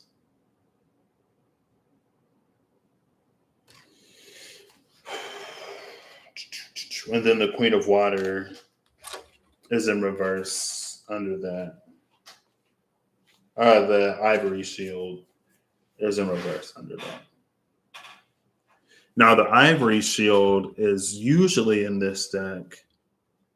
She's my hold up, wait a minute, don't say nothing else. Keep your mouth shut, zip lips card. Sometimes, especially like if I'm doing a reading for somebody else, she'll come out. I've seen her one time in a way where like I was doing a reading for somebody like live, and it was like, this ain't necessarily for everybody to know. This is for that person and that person alone. And it's funny because I think I kept going anyway, but something happened to the audio with that video or something like that. Like the sound had cut out or whatever. Yeah, it did. The sound had cut out. I've also seen her when I'm doing a private reading for somebody, and it's a space for that person to discover on their own. It's not for me to read because either one, it's for them to discover on their own, or two, I don't operate in the same way, or I'm not going to read it in a way that's appropriate for that other person to receive. And if I were to attempt to, there's a high risk of me like basically reading it wrong and then causing confusion or misdirection where there doesn't need to be. Or three, it's not my business. You know what I mean? See the other example. Even as the reader, it's like, you don't need to know that. It's like, okay. And so I honor it. I acknowledge it. I accept it. She's in reverse. With her being in reverse, it's almost like a go ahead. So the thing that originally came to me when I was looking at this. Excuse me, that I wasn't going to mention because your own intuition discernment would kick in. It feels like this orb, because I was literally just talking about how there's the void in the Kabbalah tree of life. But in the dynasty, I think in both decks now, actually, there's a flower that blossoms there. So that void produces life. It's not empty. So there was a feeling of, instead of, first it was like we put this 10th orb, instead of Malkuth going down here under Yesod, connected to what is that, Netzach and Had, or however you pronounce it, we put the 10th orb in the void. And when we put the 10th orb in the void, something happens that doesn't usually, or something happens that hasn't occurred yet. And that's when I was like, ooh, girl, I ain't trying to come for nobody in their spiritual knowing or whatever. I know next to nothing about the Kabbalah tree of life. And I'm like, yeah, just throw Malkuth in the void. Why not? But then this card came, and I was like, I'm not going to say anything about it. The intuition, discernment, guidance, whatever will kick in. Her in reverse, she's like, go ahead, mention it. Why not? I'm like, okay. And then I see this. So it's almost like if we were to put Malkuth where it typically goes, it would trigger this apocalypse. I was playing a game with my brother, Darksiders, yesterday, like Neo Genesis or whatever. And there was this puzzle where there were 6 crystals, and each crystal corresponded with a different rune. And there were doors throughout the levels that had multiple rune signs. And when you hit the corresponding crystals, it would open that door. If you hit the wrong crystal, or if you hit it in the wrong order, you would get zapped. And that was like the trap. And that's what this feels like. It feels like if you put that 10th orb in the wrong place, then it triggers some. There was also this Indiana Jones, like if you take the statue off the pedestal, it triggers a trap type of energy. And so on the second one, it's like, fool me once, shame on you. Fool me twice, shame on me. On the first one, they didn't know about the pressure sensor. On the second one, because it's 2 of them, he was like, okay, he was like, when I like take the piece of the whatever off of the pedestal, like put your hand on it real quick so it doesn't trigger the trap.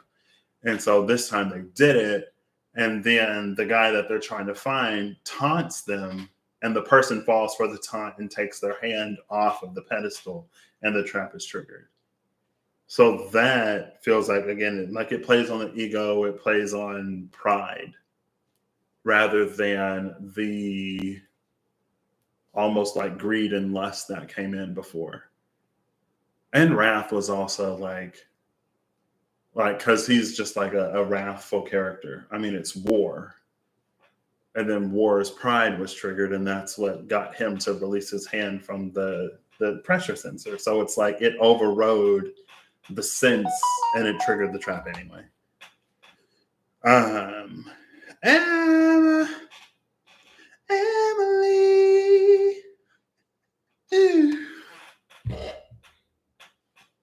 So yeah. Take that as it resonates. And then it's like, then I noticed the alpha and omega on where the void usually is. Alpha and omega is the beginning and the end. So again, it was just like, put the 10th emanation in the void.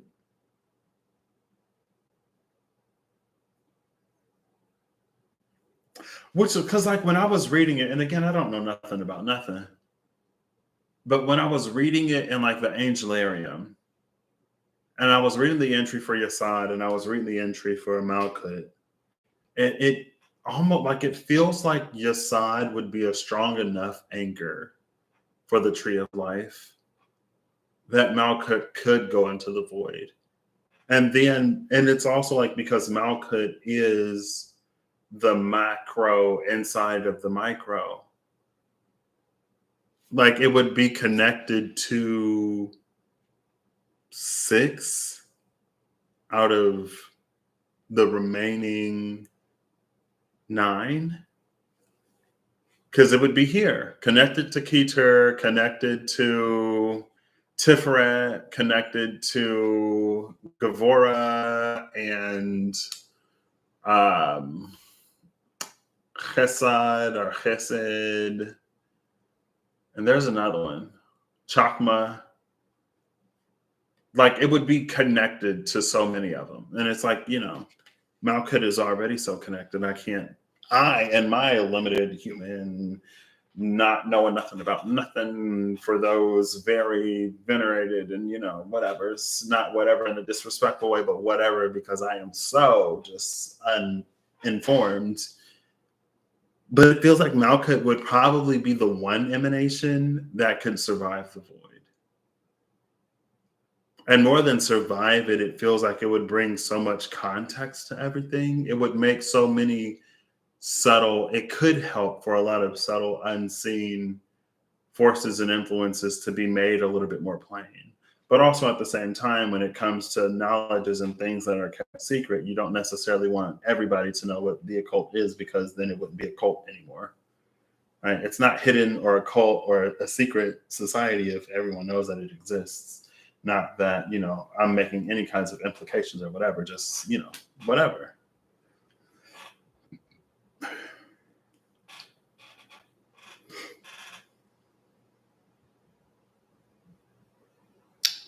But then the warrior is here. So maybe it's not necessarily to put Yesai or to put Malkut in the void. It's for us to be able to exist in the void and to shine a light where there is only darkness. Because, I want to go for the left deck. I feel naturally inclined towards the left. It could be in the right. I'm going to look for the dynasty. I'm going to pull before and after the dynasty to try to show you. And some of these cards are in reverse, apparently. So, it's right here. Yes. And it's all in full color. I saw the Two of Wands before I started because I took note of the fire with the water. And it made me think of the Messenger of Earth that came out with the Ace of Fire at the bottom of the deck. There we see it blossoming in the void here, rather than the void being this empty, desolate, whatever place. And then here's the haunt, Nine of Swords in color, as opposed to the haunt that's under that ivory shield in reverse in sepia. Also, again, this is the one I was looking for. So it was in the left. I can go looking for the other one too. But all of this is in full color. Everything over here is in full color. I already put the cards back. Oof. I didn't get that far into the deck. No, the bottom of the deck was in sepia toned. But everything else over here is full color. And this is the reason why, like this full color world, this full color life.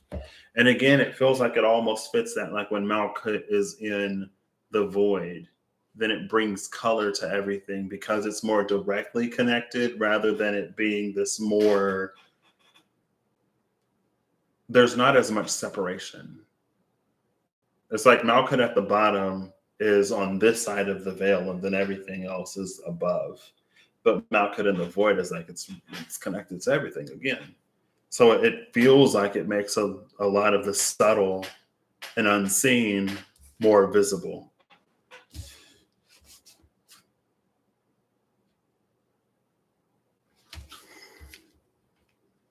Now, because the Dark Horse is here in reverse, I know that there are some ambitious people who would do whatever. This is, again, one of those real take it as it resonates types of whatevers, because it's like I feel like sometimes the idea or the mention of like sovereignty and a lot of things brings it's like everyone I feel like it's almost talked about or it's communicated in a way where it makes it sound so desirable that everybody wants it. But I don't know if it's necessarily always communicated or if it's communicated as well sometimes what it means and the type of person that we have to be, the type of decisions and awareness that we have to bring to like everything, if that's something that we like call for. It's like, we all want to be emperors and empresses, but don't want to be responsible for nothing or want to have somebody else answer for everything. But, it's the emperor and the empress that gets the work done, all of it. The emperor and the empress doesn't put that on their subjects and then doesn't put that on their advisors, even though they rely on their advisors. And they certainly don't blame other emperors, empresses, kings, queens, whatever.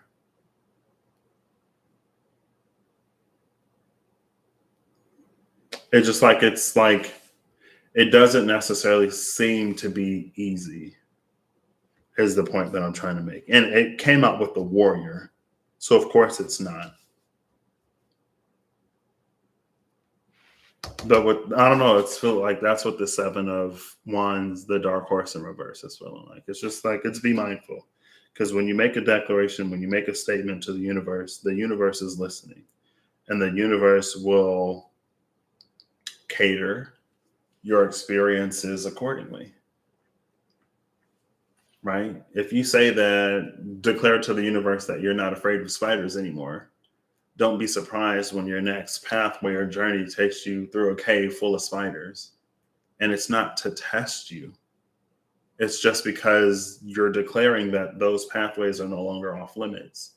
And so the things that lie beyond them that you claim to want, that you also like affirm that you want, it's like, oh, now this pathway that you had more resistance to in the past because you were afraid, you are saying that you have no resistance to now. So we can like give you the shorter, more direct route.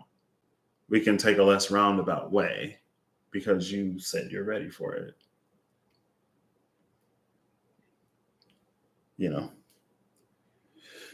Sometimes we are, sometimes we aren't. I like this haunt though more than the other because the person on the other side is interesting. And then it's almost like we have Anwilla at the top, the archstone, the cornerstone of this, where she can bring in the light, is Anwilla. But that feels like it's Anwilla and our willpower, rather than it being like, rather than us using our willpower to actively resist certain things, it's us using our willpower to bolster and empower ourselves to get certain things done and to make it through challenges and difficult times. And it's like there's a light at the end of the tunnel that there's a light at the end of the tunnel that we can't see when our head is down in our hands and we're crying into the pillow.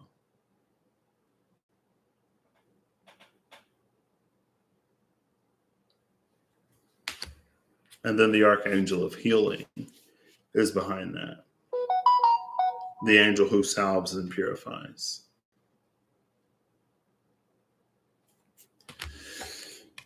Interesting.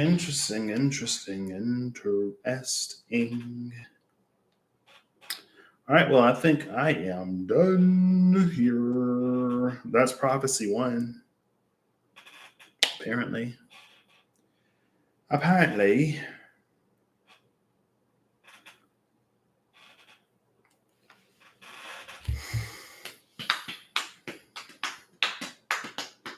Yeah, I don't know if I completed the thought, but there was another energy behind the Six of Swords lately.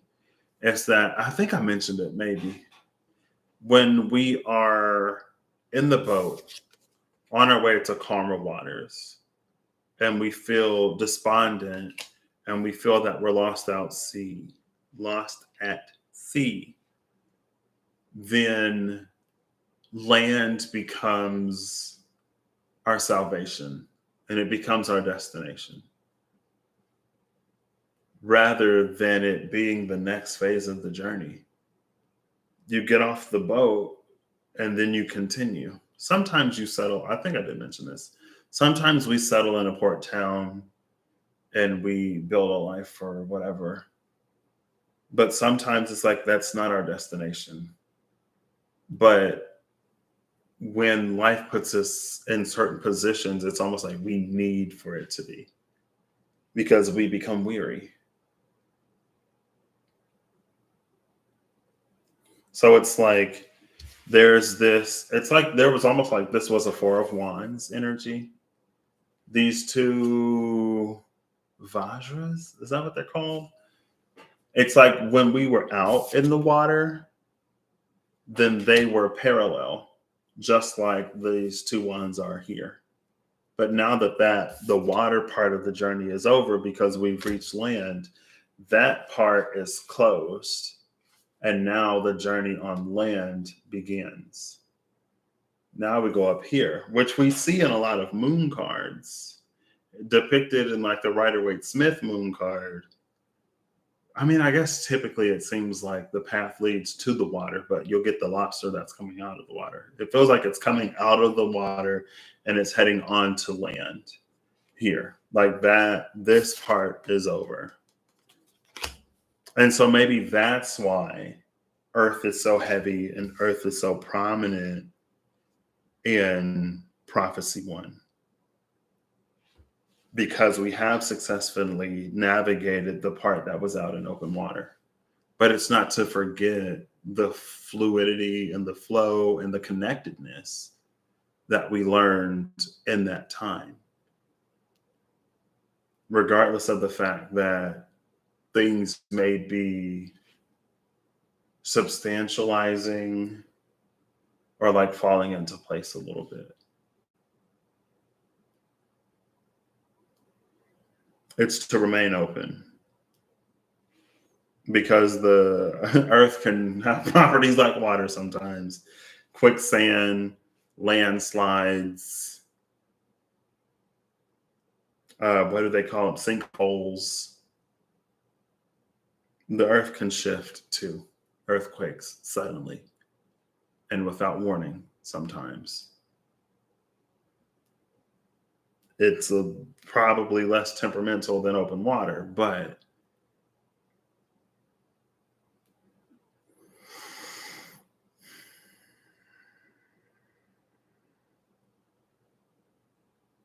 so yeah, that was the thing.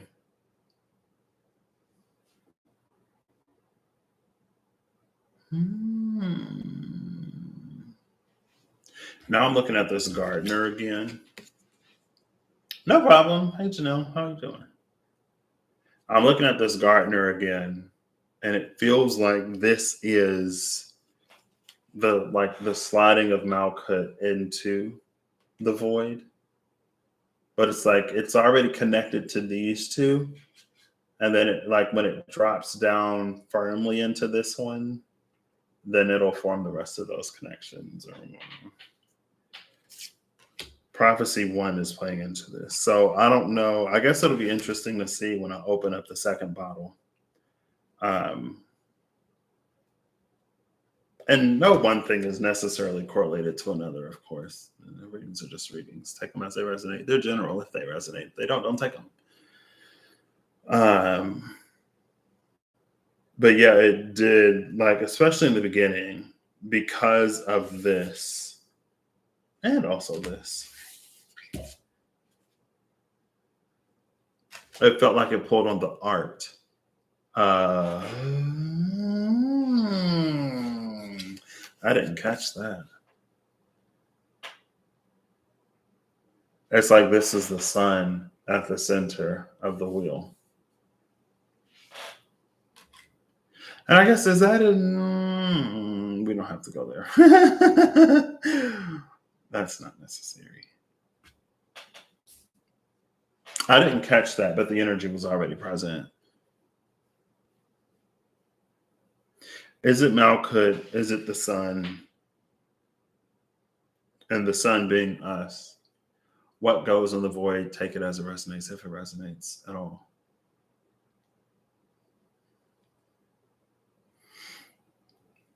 Now, looking at elements, we have earth, fire, air.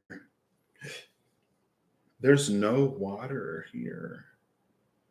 Besides Pisces' association through its element being water. I mean, the Six of Swords is air, but it depicts water on it. Earth, fire, Pisces. The sun, air, fire, fire, fire. Because I went looking for this earth.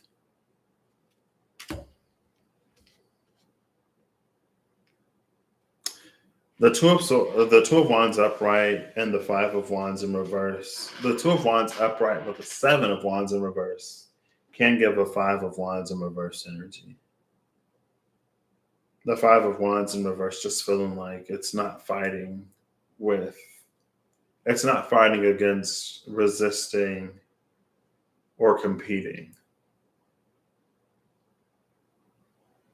That's also what allows for life to exist in the void, or for life to proliferate in the void.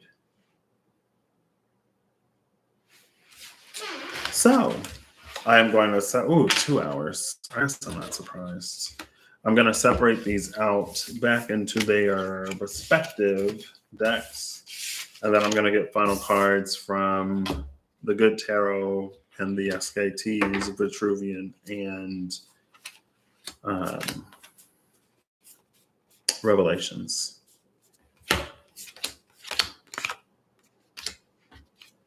Yes. What does that mean? That popped into my head earlier. Raison. It's French. Raison. I don't know how to pronounce it. Upfront. I don't know how to pronounce it. Oh, see, I don't want them to be in reverse. I want them to all be upright. I tried to do it by card backs because the card backs are so strikingly different. I mean, also one is in sepia and the other one's in full color. So, is it raison d'etre? Raison d'etat? What is it? Google to the rescue! Raison.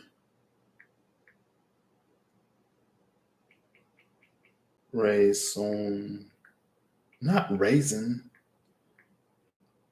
Raison. Here it is.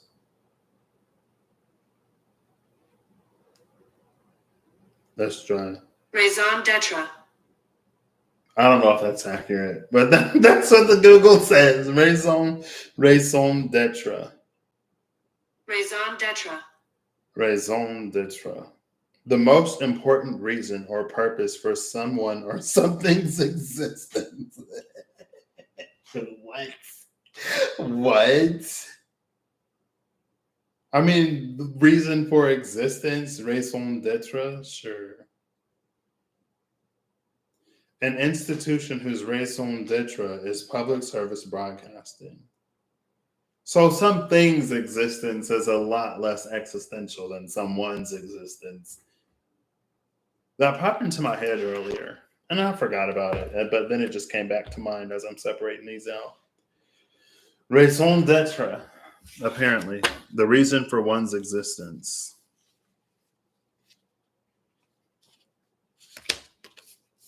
I have no comment, obviously. You ain't gonna be getting me out here telling people this is why you exist.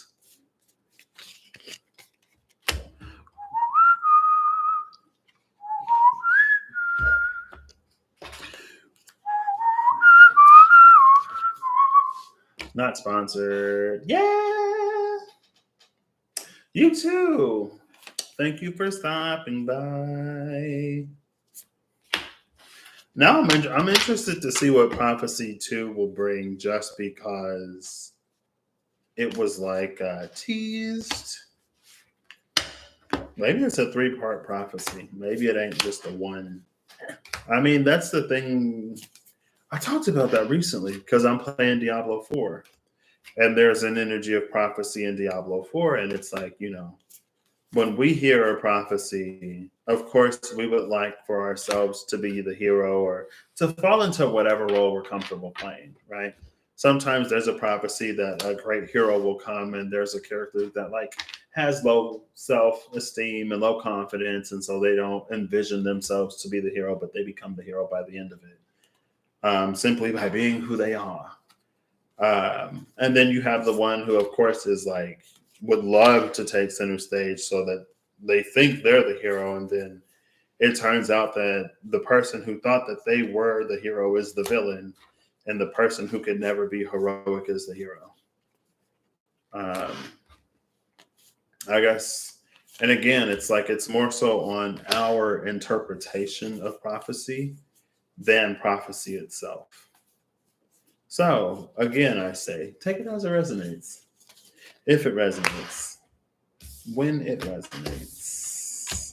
And if it don't force it. You would only be doing yourself a great disservice.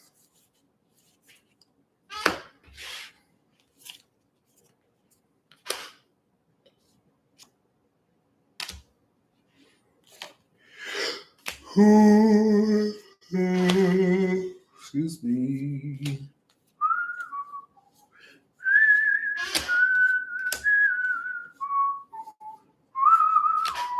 So all the cards are upright on this side, it looks like.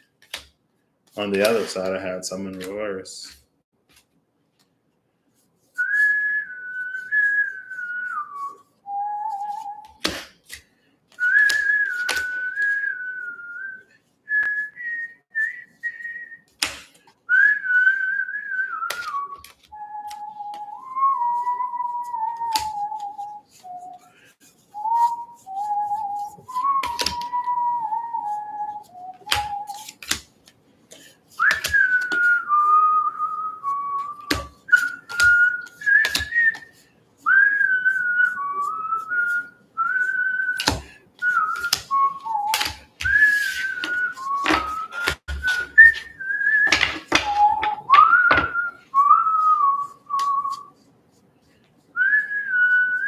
Hey, I'm glad I had the thought to check and make sure.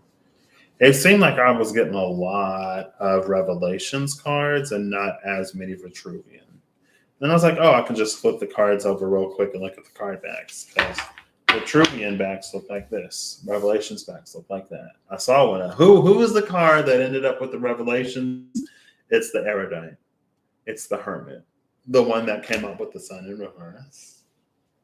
Came out with the prophecy one with the old world. There's justice at the bottom. Where this world of color awaits. Now we gotta do the same over here. Gotta make sure that I get all the right cards and all the right decks. I'm starting to participate in, I guess, deck exchanges that are completely natural and just happening. And there is one important deck exchange that has not yet happened. But I'm like, ooh, some of my decks will be missing cards. I'll find it on the flow a year later.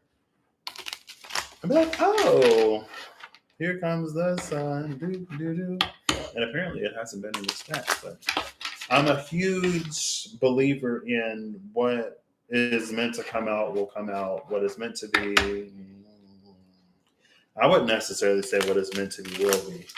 But in these spaces, what is meant to come out will come out. And even if a card doesn't necessarily come out, the energy for sure most definitely can. Does and will. So, the Mason with the initiate air at the bottom of the deck.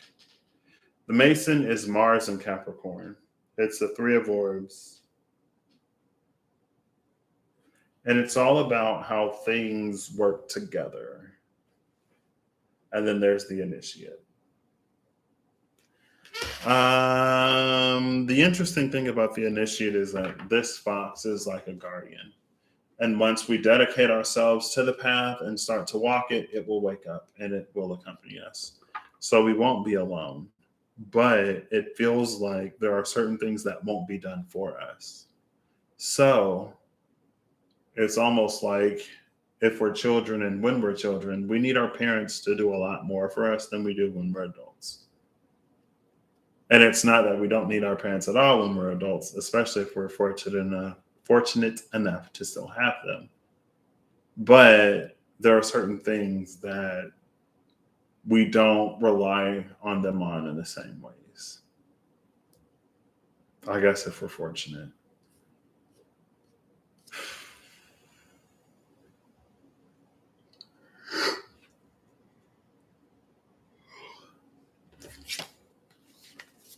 And that's that. I don't need to read 10 more minutes into it. All right. See you, Holly.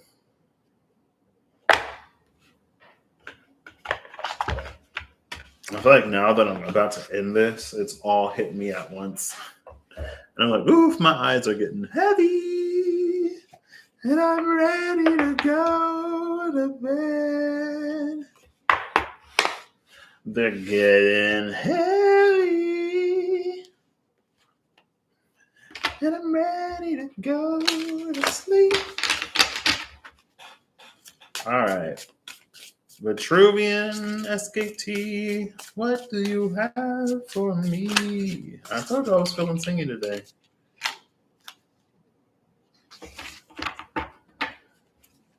Two cards. Oh, two cards flipped over. Who is this? Two cards flipped over in the middle of the deck. Two cards flipped over. The second card that flipped over had one card that was left face up, so I just took it. The first card that flipped over is the Archangel Commander, the Angel of Storms and Battles.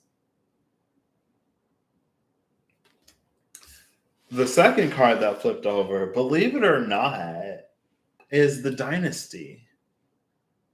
And yes, we don't necessarily see it as vividly as we do in the Revelations edition, but there is something that has bloomed and blossomed in the space of the void.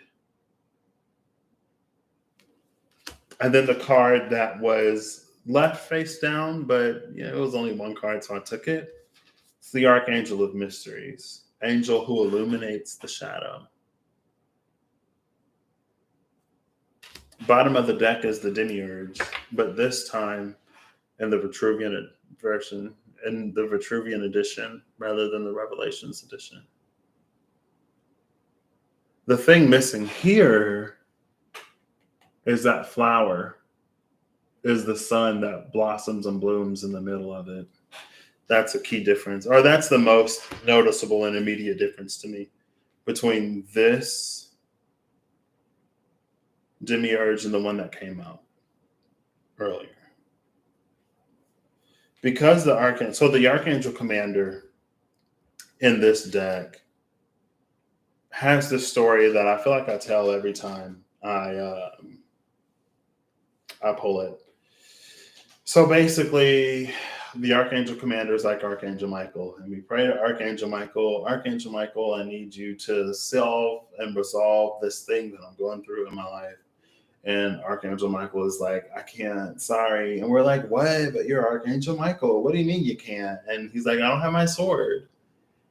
And we're like, what? You're Archangel Michael. What do you mean you don't have your sword? Like, you always have the sword. And he's like, this is an added piece. He's like, my sword has fallen to earth and my angelic form cannot hold.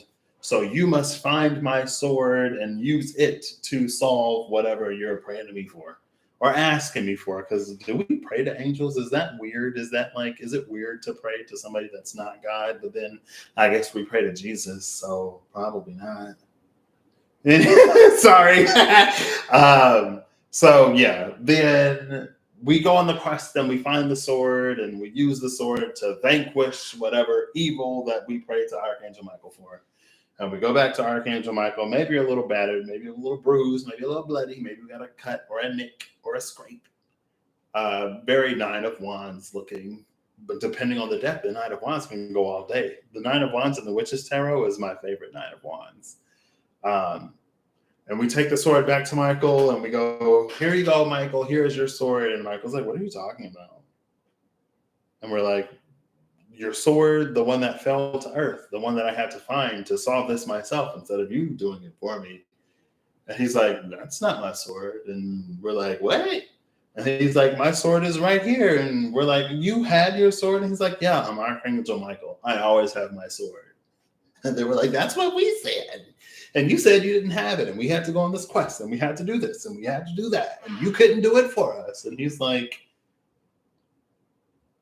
and we did blah, blah, blah, and I did this and I did that. And then he's like, that's your sword. I have mine, you have yours. And now that you have it and you've passed the introductory, initiatory phases, I can teach you how to really use it. And then we spar with Michael to learn how to use our sword. Like, that's the story behind this Archangel Commander. It's where we take charge and where we step up. And where we deal with, face, and address the things ourselves rather than relying on the supreme, otherworldly, or angelic forces to do it for us. With that, again, coming out with Dynasty, it's giving me that warrior energy. So maybe Malkuth does go in Malkuth, but we shine in the void.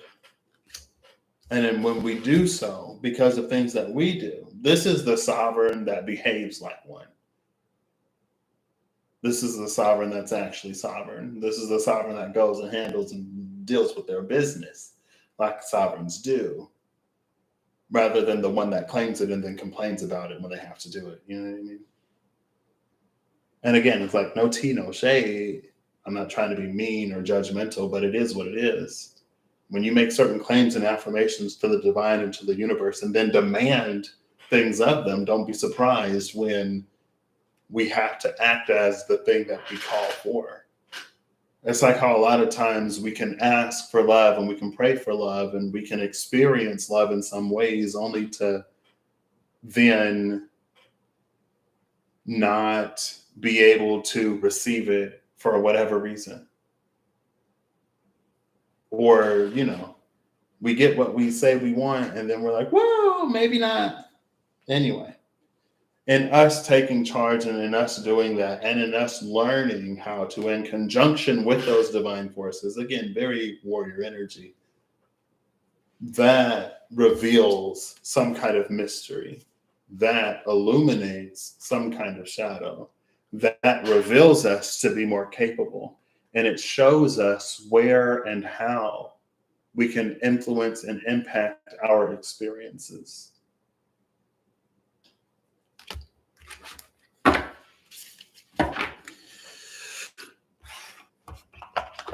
So Prophecy 1 is almost a little bit like you asked for it. This is the thing that you said you want. Now that it's delivered, do you still want it? It's when expectation matches reality, but we're like, oh, I didn't know it would be this fill in the blank.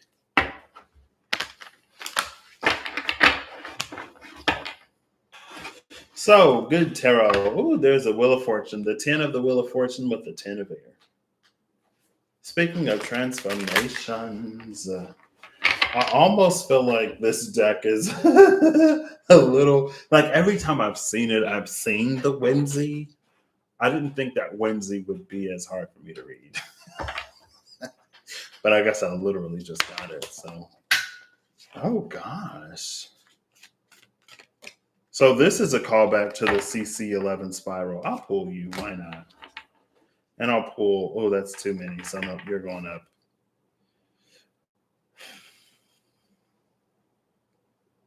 I literally just mentioned this card. Literally just mentioned this card. Guess what fell on the floor? You don't even have to guess. You can guess the specific card if you want to. I'll give you a hint. You pass if you can guess the element of the card that fell on the floor from the good tarot. If you guessed the element of earth, you are correct. You've probably been paying attention, or your intuition is, and your discernment and your psychic ability is just good like that. Ooh. It was in reverse on the floor.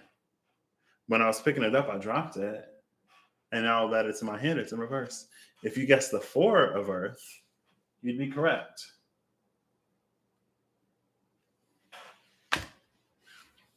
There was a card that was like stuck like this in the deck, and it's justice. Justice in the 4, justice also made an appearance earlier. Yes. But justice in this 4 of earth are reading as very similar. Not necessarily the same, but reading as very similar.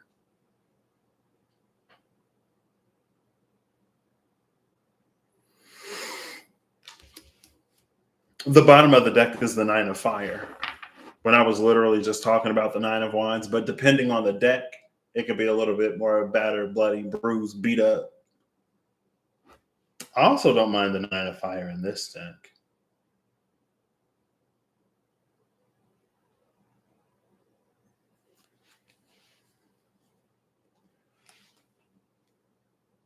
This is the 9 of fire here. Now, she ain't necessarily looking battered, bloody, bruised, or beat up. She is almost giving me healer energy, though. Rather than like a tank or DPS. If you know, you know. If you don't, you don't. But she's giving me healer. Most definitely, for sure. She's either giving me healer or like a wizard, sorceress, sorcerer, magic DPS. Because I can see her healing, but I can also see her calling down like meteors and raining fiery destruction upon her foes. Maybe she does both. I mean, justice is here. And something about the cross guard question mark of the sword of justice is lit and illuminated.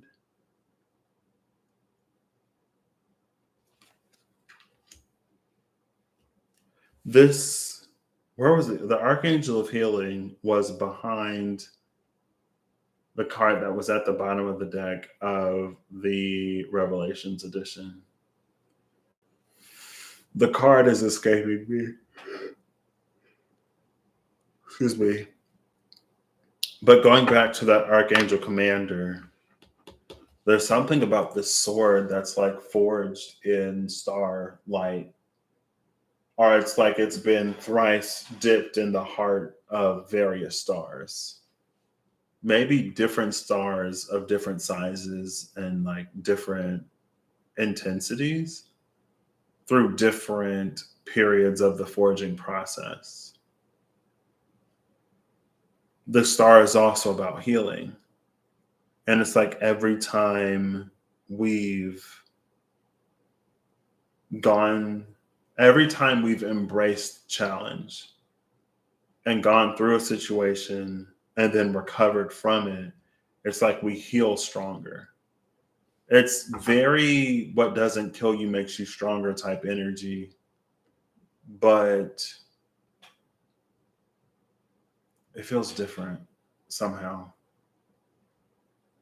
From the outside, from the external, it's very much the same. But it's like being the person who's in it and being the person that's going through it, it feels like it would be different.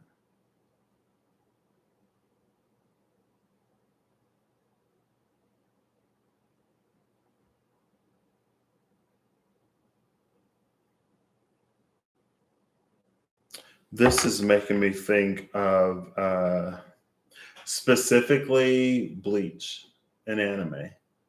And it's making me think of like bankais or different forms of their swords. Because it's like Zanpakuto is the name of the blades, right? Yeah, and then Zangetsu is Ichigo Zanpakuto. So like the name, the blades, the swords of the Soul Reapers are called Zanpakutos. And the Zanpakutos have forms that it's a shonen anime, so it's all about fighting. The swords have forms that are not blades. And when you go to the Bankai, sometimes it becomes a whole whatever.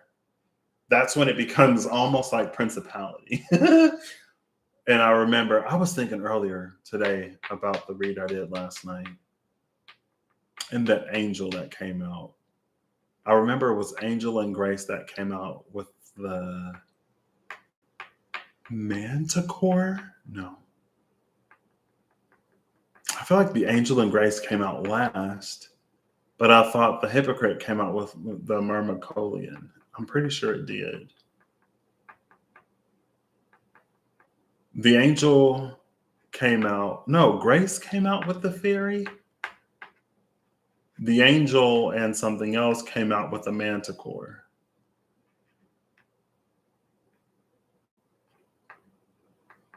And then the Angel and Grace came out. Anyway. Why am I mentioning that? I don't remember. Oh, because I just mentioned principality. It's like there's an energy of principality here, but more like personification. It's principality. And it feels like we as humans are usually too multifaceted. And there's too much demanded of us in this world that we live in for us to be solely or more completely, more wholly, more fully like one thing. Maybe it's a mixture of three, because now this is giving me like Shugo Chara. This is anime. And Shugo Chara is a shoujo. That's what it is. I couldn't think of the word earlier. I was like, I know that there's shonens. What's the other one? Shoujo. It's an anime in which like kids with they get to like take on, it's like they have dreams that of who they want to be when they grow up, basically. And they can tap into the power of those dreams to take on characteristics and fight the guys who would steal dreams from children. And then there's the special egg that can like grant any wish or whatever, and that's what the evil guys are after. And then there's our main character. The main character isn't decided on who she wants to be when she grows up. And so she manifests multiple. And then there's a fourth one. So she manifests three, but then there's like sometimes why. And these three stars are making me think of those three different potential futures for her. But in the Zanpakuto Bankai sense, it's like this is the sword when it's manifested as a sword. But this sword becomes these three stars when it starts to pull on energy of principality. So an energy of principality could be the things for us that are the most important, the things that are most core to our, I'm going to read it as moral, ethical person. But it could also be multiplicitous. Whatever domain or realm it falls within, be it mental, emotional, ethical, moral, what we want to do, like be it earth, water, air, or fire, whatever domain or element it falls under, its core. And so then it manifests a form that allows it to do that well. And it might take on characteristics. So, like, let's say that there is a character that has experienced extreme persecution and isolation and loneliness. And so they have their blade, they have their Zanpakuto, and then it awakens in ways that allows it to like freeze people or whatever. And then in its Bankai form, it becomes Jack Frost. I don't know. Something cold. Or it becomes the cold miser. Is that like, I don't remember. The one that's not the heat miser, but the cold one. It becomes the ice king. It becomes whatever. The ice queen. It's almost like that. So like this sword is these three things. Yeah. The sword is the alcohol is coming for me. The sword is these 3 stars. And it feels like that is almost where things are going now. And that goes back to within the past year, we've already, because it's almost like from Virgo season to Virgo season, we've already elevated from the page of Earth to the messenger of Earth, from the page to the night. And we're ahead of schedule almost. And I wonder if it's because we're ahead of schedule that the messenger of water is coming. And it's getting us to avoid, or it's trying to help us avoid a storm. It's almost like because it's not necessary anymore. We've already learned whatever lesson the storm the tower would have had to teach us. And because we already know it, we don't need to go through it. We can choose to, but we don't need to, because whatever it has to give, we've already gained. If we go through it, maybe it'll double down on what we know, or maybe it will reinforce, like, hey, you know this, use it, incorporate it into your daily life. But it's like, that's why it would be unnecessary. But now that that part is complete, it's almost like that's why Archangel Commander is resurfacing. It's that, like, you've used your sword to help you take care of, remedy, progress certain things. Now, Archangel Michael is going to show you what it can do outside of just being a blade that's used to cut down foes or whatever.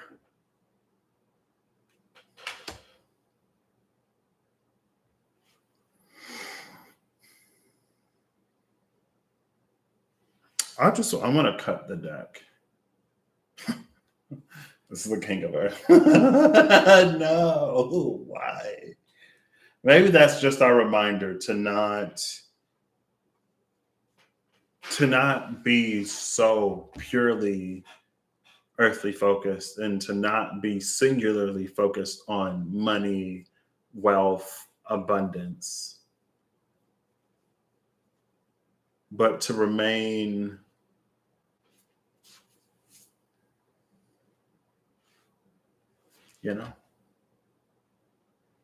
So that's what I got. Thanks, Holly and Janelle, for being here. That's interesting. I know every now and then the energy of gifts evolving comes out. Rather than like deepening or expanding, it's an energy of evolution. Like they become something almost different, but very much so based in what they're based in. Right?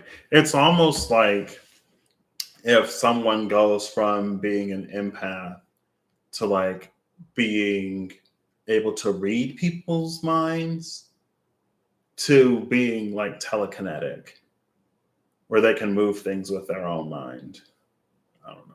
I mean, like going from empath to reading someone's mind feels a lot more distinct or concrete in the example, because you can see how like going able going from being able to feel someone's feelings, how that can evolve into like being able to read their thoughts or being able to pick up on the things that motivate those feelings more succinctly and accurately, rather than using observations and inferences as to the reasons why someone may feel the way that they feel. You know what I mean? But evolution goes beyond that. Like that feels like that might just be like a development, but it's in that vein. And there are many gifts, right? Like, let's say that your gift is singing. You have a gift of song, and people like appreciate your music, but it goes from like being something that they appreciate to being something that like deeply impacts them. And there are some artists that are already like deeply impactful, but it's like, let's say that like someone goes from like, oh my gosh, like I've always loved your voice, but like there's so much emotion that you carry behind it now, and like when you sing, like I feel like I can feel what you're feeling, or I feel like what you're singing and saying in the lyrics is what I'm feeling, or whatever. It gets deeper in whatever way that happens. I don't know. My brain operates in metaphor. Take it if it resonates, as it resonates, when it resonates for you, and if it don't take it. So I'm gonna read the Four of Earth first, because I haven't done that yet. I haven't read the book. We're gonna go from the Four of Earth to Justice to that Nine of Fire at the bottom of the deck. Air, fire, water. Where's Earth? Earth. I was literally right here. Four. Four of Earth is ownership, the beauty of divine order, and trusting in a solid foundation. Even if I feel shaken up and unable to understand why things happen as they do, I know for certain that divine order manifests in all aspects of my life. What I have built rests on a solid foundation, so there is no need to fear. While it is true that nothing is permanent in the material world, I find security in the existence of a divine plan. Spirit is always there to remind me that I am exactly where I am meant to be for my highest good and the highest good of all, and that I always have abundance available to me. It's not terrible if this were a little more conventional. Nine of Fire is here. Justice is there. Justice, karma. The law of cause and effect is in play now as I see elements in my life balance out. What goes around comes around. I am now seeing evidence of this law in the conditions of my world. And then the Nine of Fire is caution, uncertainty, and reevaluating circumstances. I need to stop, wait, and look around me before proceeding further. My sense of uncertainty is my inner wisdom telling me to bring illumination to my situation, to allow insights to arise and guide me before I take my next step. Questioning is good. I will look carefully to see if a different path may be right for me at this point. And there you go. There's a good tarot. I love it. I love it. I'm almost excited to see if I can use it in a more mundane way. But I feel like I don't even necessarily like it's. It's not lost on me that the Nine of Wands, the Nine of Fire in this deck has 3 stars basically in her hand, where the star card that came out at the bottom of the deck wasn't pouring out any water, was producing that low tide situation. And it's also not lost on me that the Demiurge came out in both Spirit Keeper tarot decks. So maybe it's not a heavenly divine water that pours from the heavens. Maybe it's our water as we show up every day in our day-to-day lives. You know, if you get enough buckets pouring into the chasm, you could create a new lake, pond, sea, or ocean. I almost want to say sky, but that's weird. If you pour enough water in a hole, you can create a new sky. I mean, I guess it's the sky for the fish. Anyway, I hope you all have an amazing whatever whenever you see this. I hope you're acting in alignment to make all that you wish to experience your reality. I hope you the ability to differentiate your intuition and discernment from anything else. And I hope that whatever you need along your path, journey in what you find in a way that is helpful and beneficial to you. And until tomorrow, probably, this has been Prophecy One. I was going to hold the cup up as if it were the bottle, but this is not the bottle. Also, like, these are recyclable aluminum cups, and they get so cool when you pour a cold beverage in them.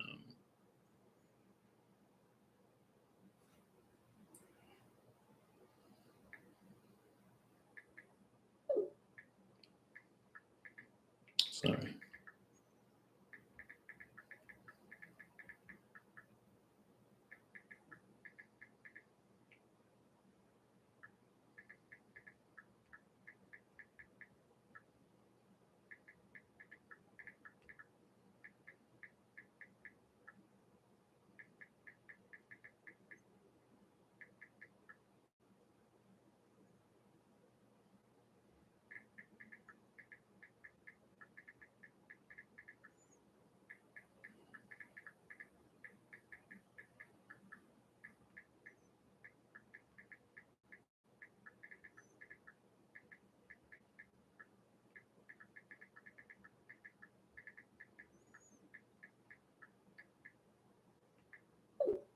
Yeah, I feel like I could have hit end live because this video is over. You didn't have to hear me send that text.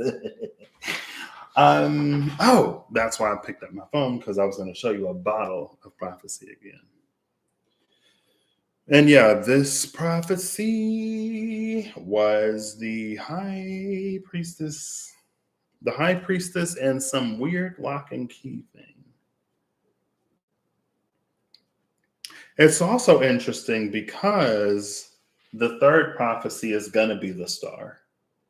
So maybe Prophecy One had a nod to Prophecy Two through the demiurge that came out and this world of color where everything was sepia before, but then also a nod to Prophecy Three, because on the bottle of Prophecy Three, the water is pouring out, but in the card it wasn't, as like that's not to be revealed yet. So this is not a sponsored video, obviously, by any means. But yeah, there's that was this bottle, the first bottle. I almost took another picture of it to like show you, and I didn't want to post just like a bottle of alcohol on the community page because I feel like that would have been a little weird. you know what I mean? Yeah. I do my best, Janelle, and sometimes I try to get out of it. But yeah, that's it. That was Prophecy One. I personally wouldn't recommend, but if you like Sauvignon Blancs, you're of age and you drink responsibly and you like the taste of fresh cut grass and grapefruit rinds, then go for it. It might be your cup of tea.